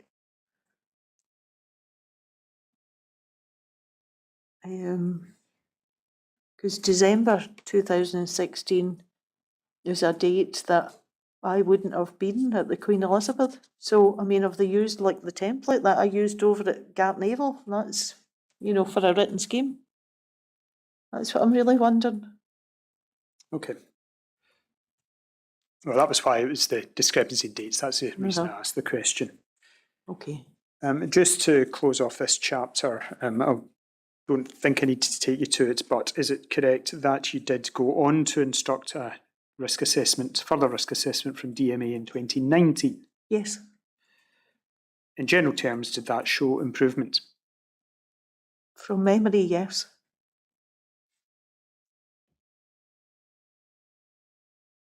Well, also from memory, were you satisfied with what you got back?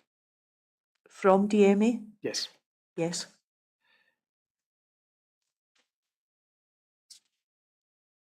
And did that allow you to push things forward in your compliance manager role? Yes.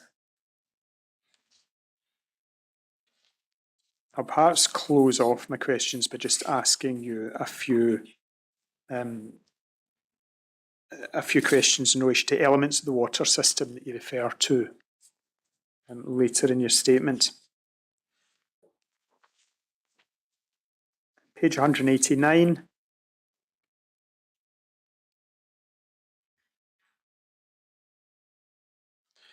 You're discussing dead legs. Yes. And you mentioned them yourself spontaneously a few minutes ago. Here, I shan't get you to explain the significance of dead legs, but I'm interested in knowing your impressions on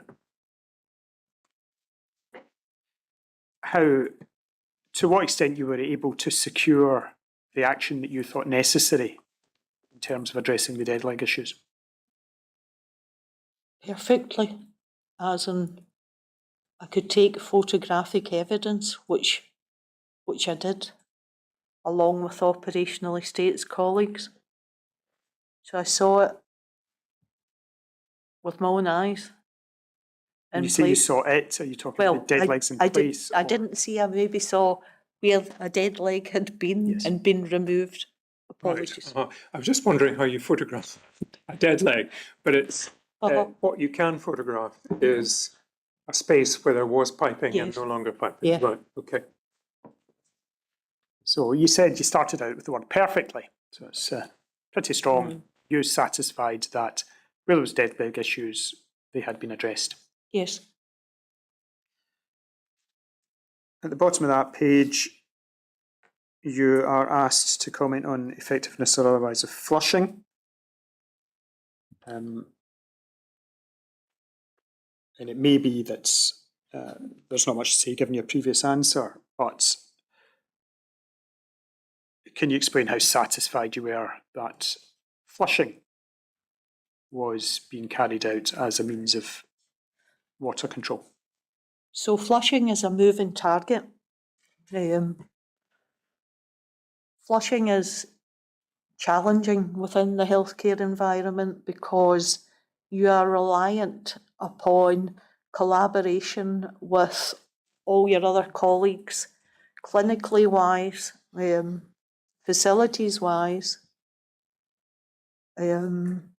depending on who has occupation of a space within the healthcare environment, it's a huge responsibility.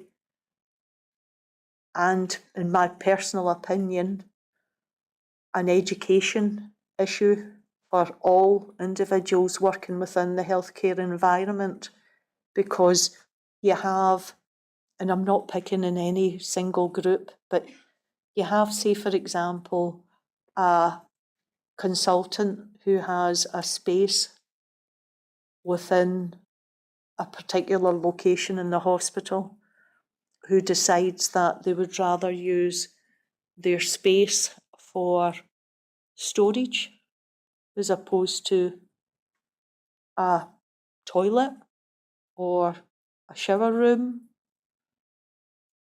and because their need is more for that, and they don't quite appreciate the importance of not having this individual or individual outlets flushed. And as an organisation, we still haven't included that in our induction or Learn Pro training system. So it would be so beneficial if people coming into the organisation or even in it do not have an expectation, because they do not need to use a particular outlet, that operationally estates will remove that outlet, because they won't. There's a whole sense of requirements from a building standards perspective, for instance, where individual buildings are designed upon occupancy and provision of toilets, showers, wash hand basins, depending on the use of these areas.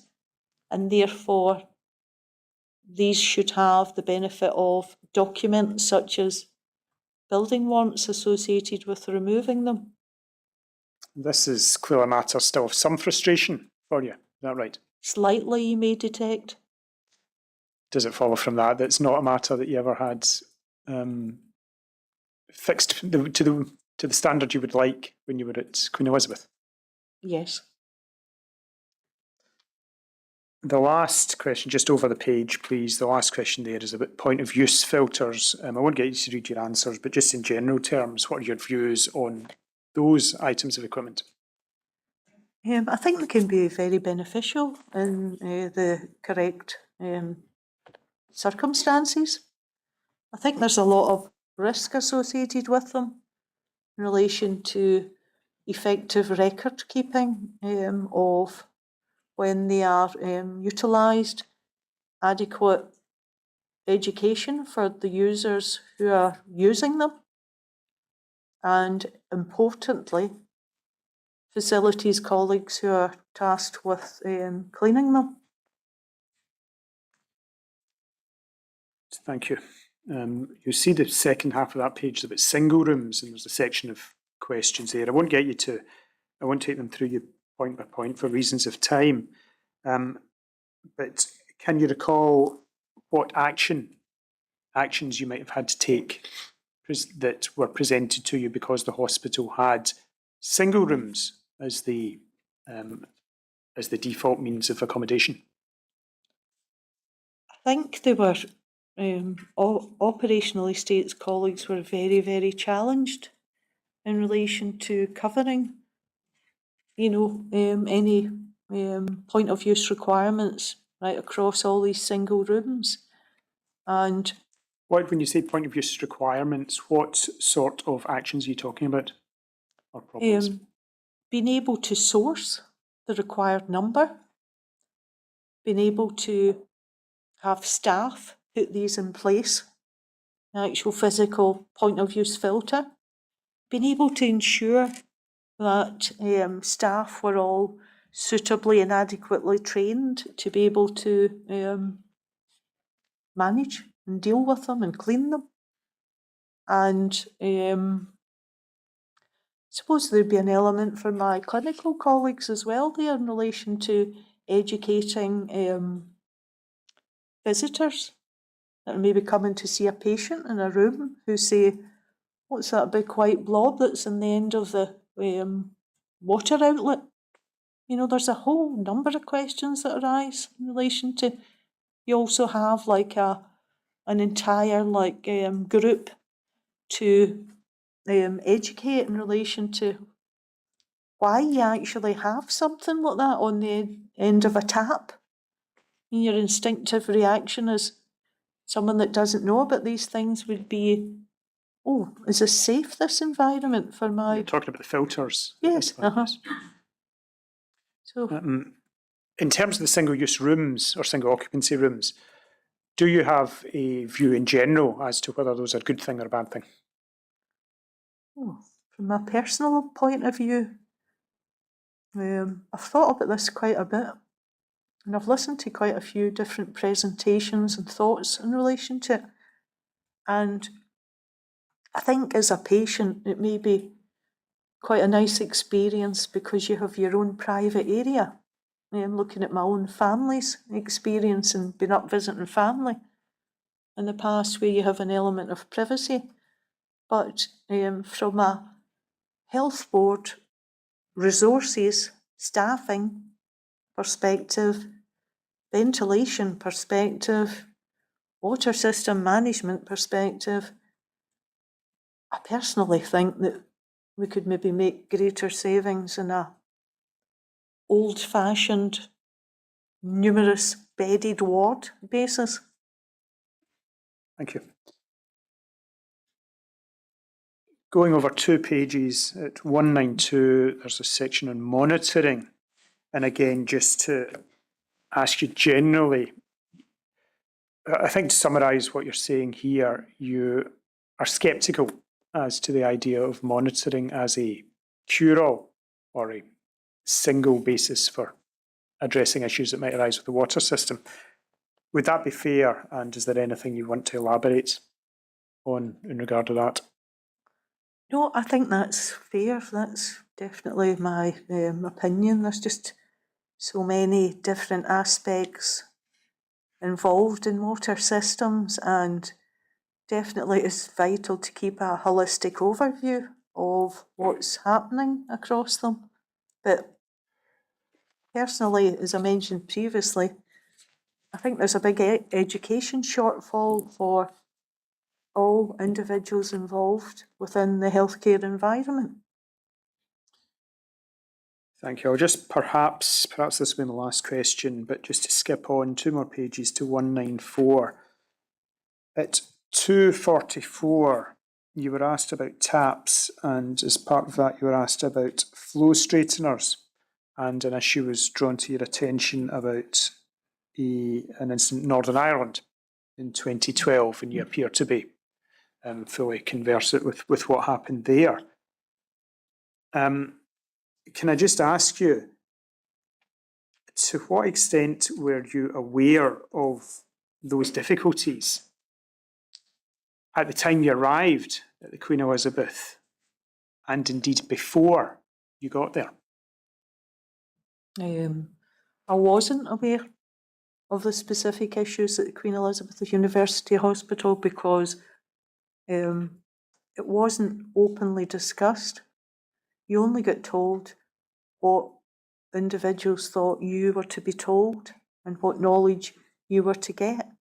So quite a lot of information I managed to, well, not managed to, because it's not like I was pursuing this information with any, sort of desperation for knowledge, but a lot of information was given to me by operational estates colleagues, not necessarily my seniors.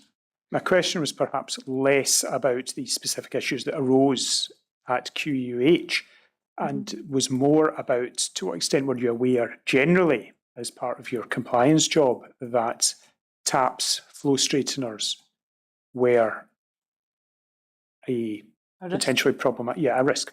Mm-hmm.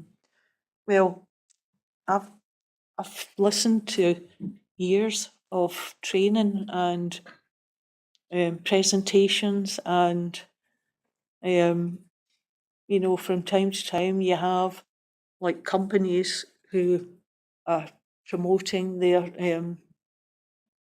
solutions to like these challenges, and it's there's an element of sort of innovation opportunity, I would say, definitely in that line.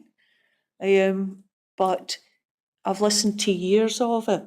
You know, I don't mean years of it to sound like that, but I've listened to years of talking about the risk associated and what happens and who's impacted.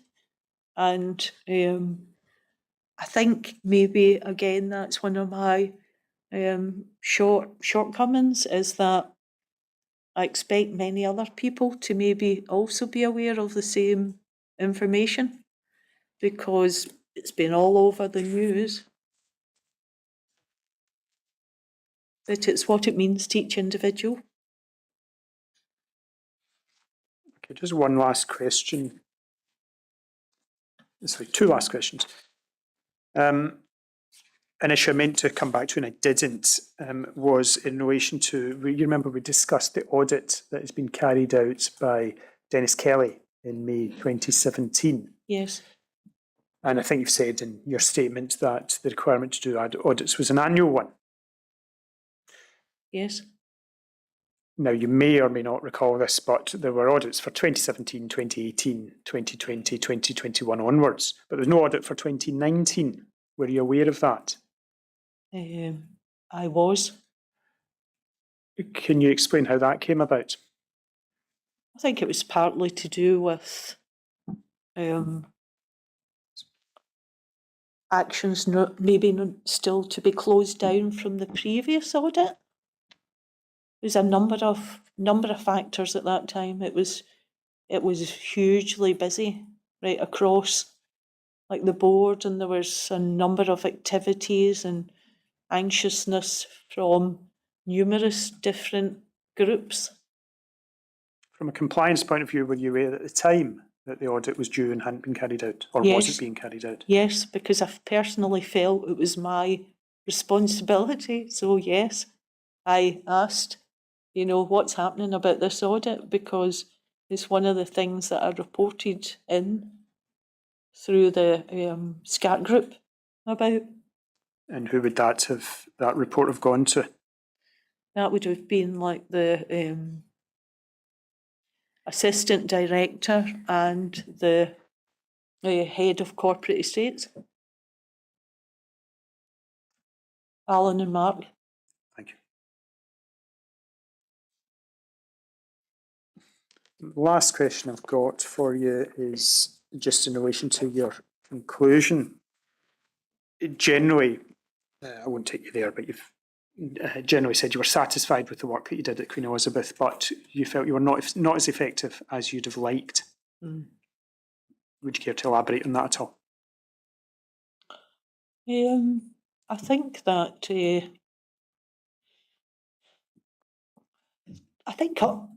everyone asked about a job in their individual role always has these greater expectations of being able to achieve and put systems in place so that no one is ever put at risk. And I don't feel as if I've achieved that. No, thank you. So can I just ask you about previous answer? Ms. McKeever drew your attention to the fact there was no water safety audit for 2019. And just to make sure I've got my note correct, you felt it was your personal responsibility to see that there was an audit. Is that what you said? It's one of the items that I would report on. Mm-hmm. So I did personally feel that I had to go to my senior and say, what's happening about, what we're doing about this audit? Because you would have to report on all right across the board. So. And you did that? Yeah. And you said, again, just so my note is correct, you reported to the assistant director? Well, the assistant director would have access to my compliance report, which was raised at every SCAT meeting. Right. So that would include the point that there was an outstanding audit.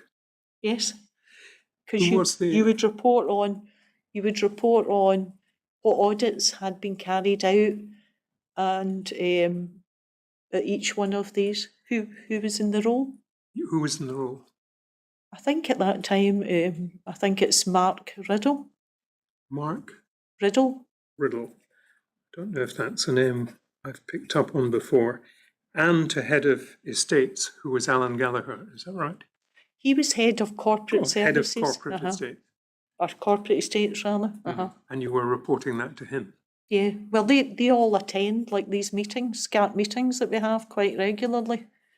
We would report in like what's outstanding. Right.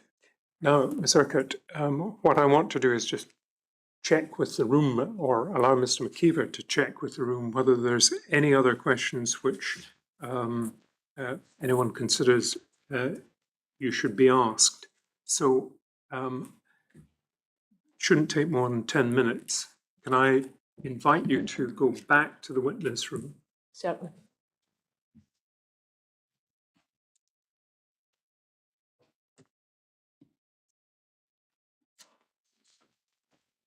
Right, we'll take 10 minutes just to check that there's no further questions.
Mr McKeever?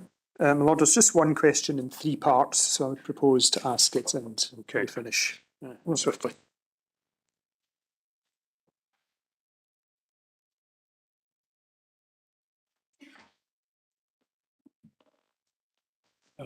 Perhaps just 1 or 2 more questions, but not very much. Thank you. Mr McKeever? Thank you. There's really one question that's in 3 parts, and it's feeding off something that you told us earlier.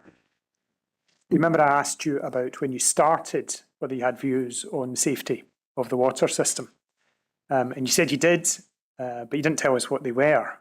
So could you just elaborate? What were your personal views on as to whether in 2017, when you arrived at Queen Elizabeth, whether you were confronted with a safe water system? Sorry, I didn't hear that question. In 2017, when you arrived at the Queen Elizabeth, what were your thoughts on whether you were confronted with a safe water system? So when I started there in the compliance manager role, and I got involved with operational estates colleagues, very, very disappointed, because I thought, where are the people?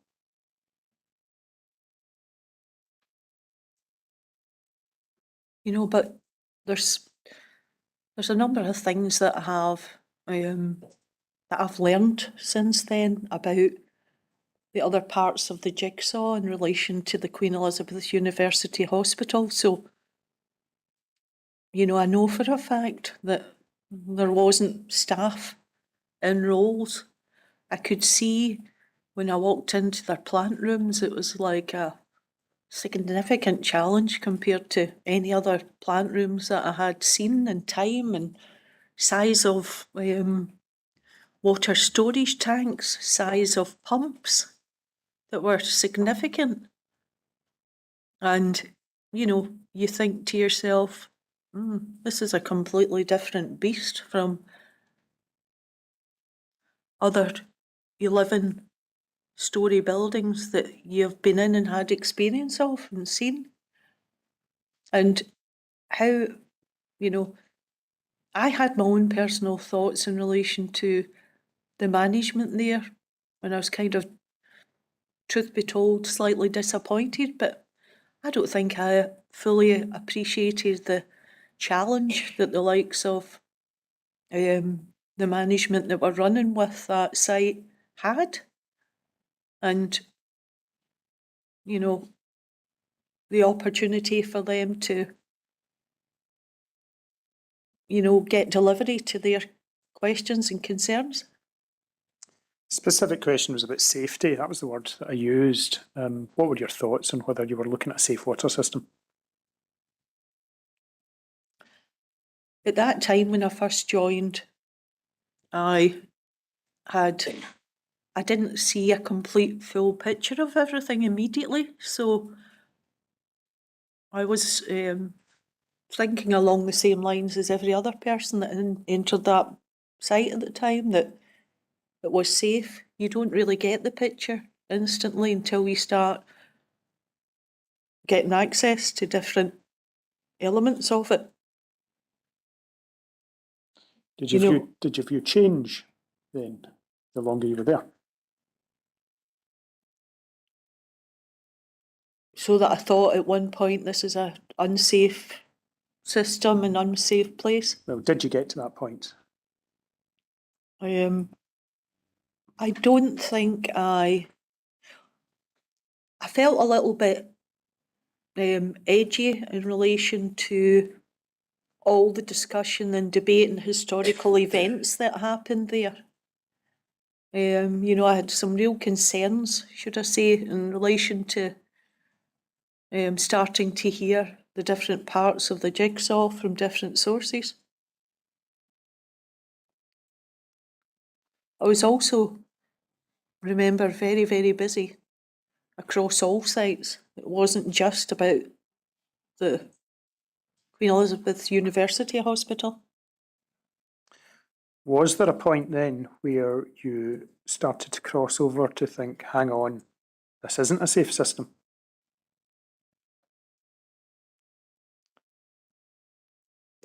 Possibly, yes. Around when might that have been?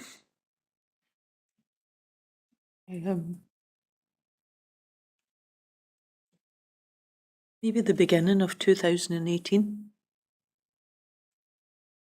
Could you attribute that to any particular event, or was it a matter of your state of knowledge? It was my knowledge. Would say my knowledge at the time and not knowing or seeing the whole big picture. Given that you stayed for nearly 5 years in total, and presumably your knowledge grew throughout that time, was there a time when you crossed back and began to think, this is a safe system again? Yeah. Could you put a timescale on that?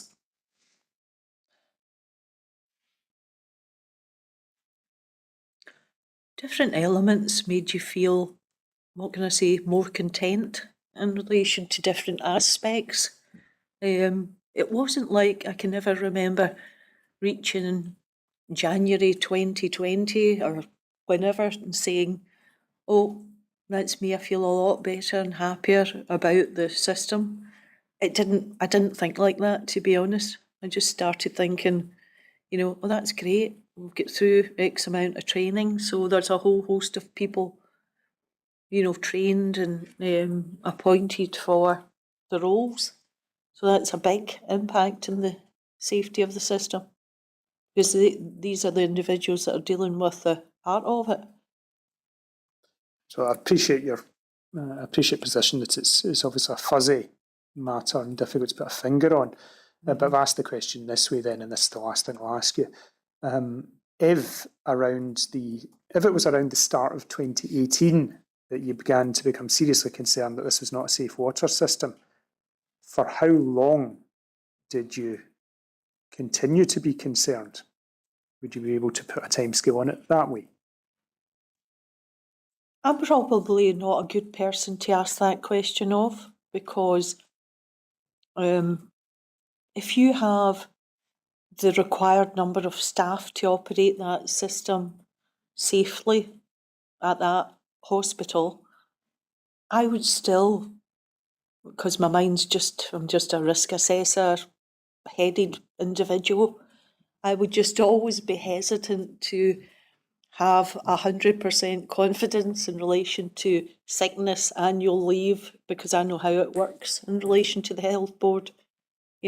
People can become sick and be off, and who's running with their role? That doesn't always provide confidence. So I think I'd rather not answer that question, thanks.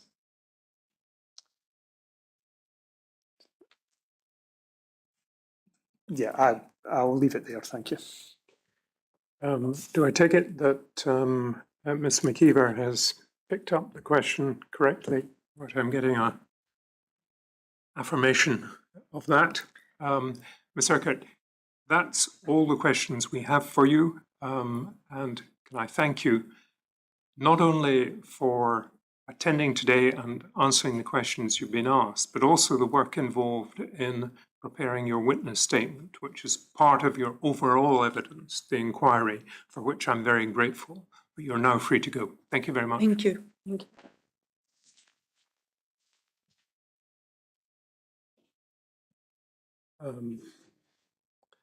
Now we have, I think, Mr. McMillan this afternoon. We do.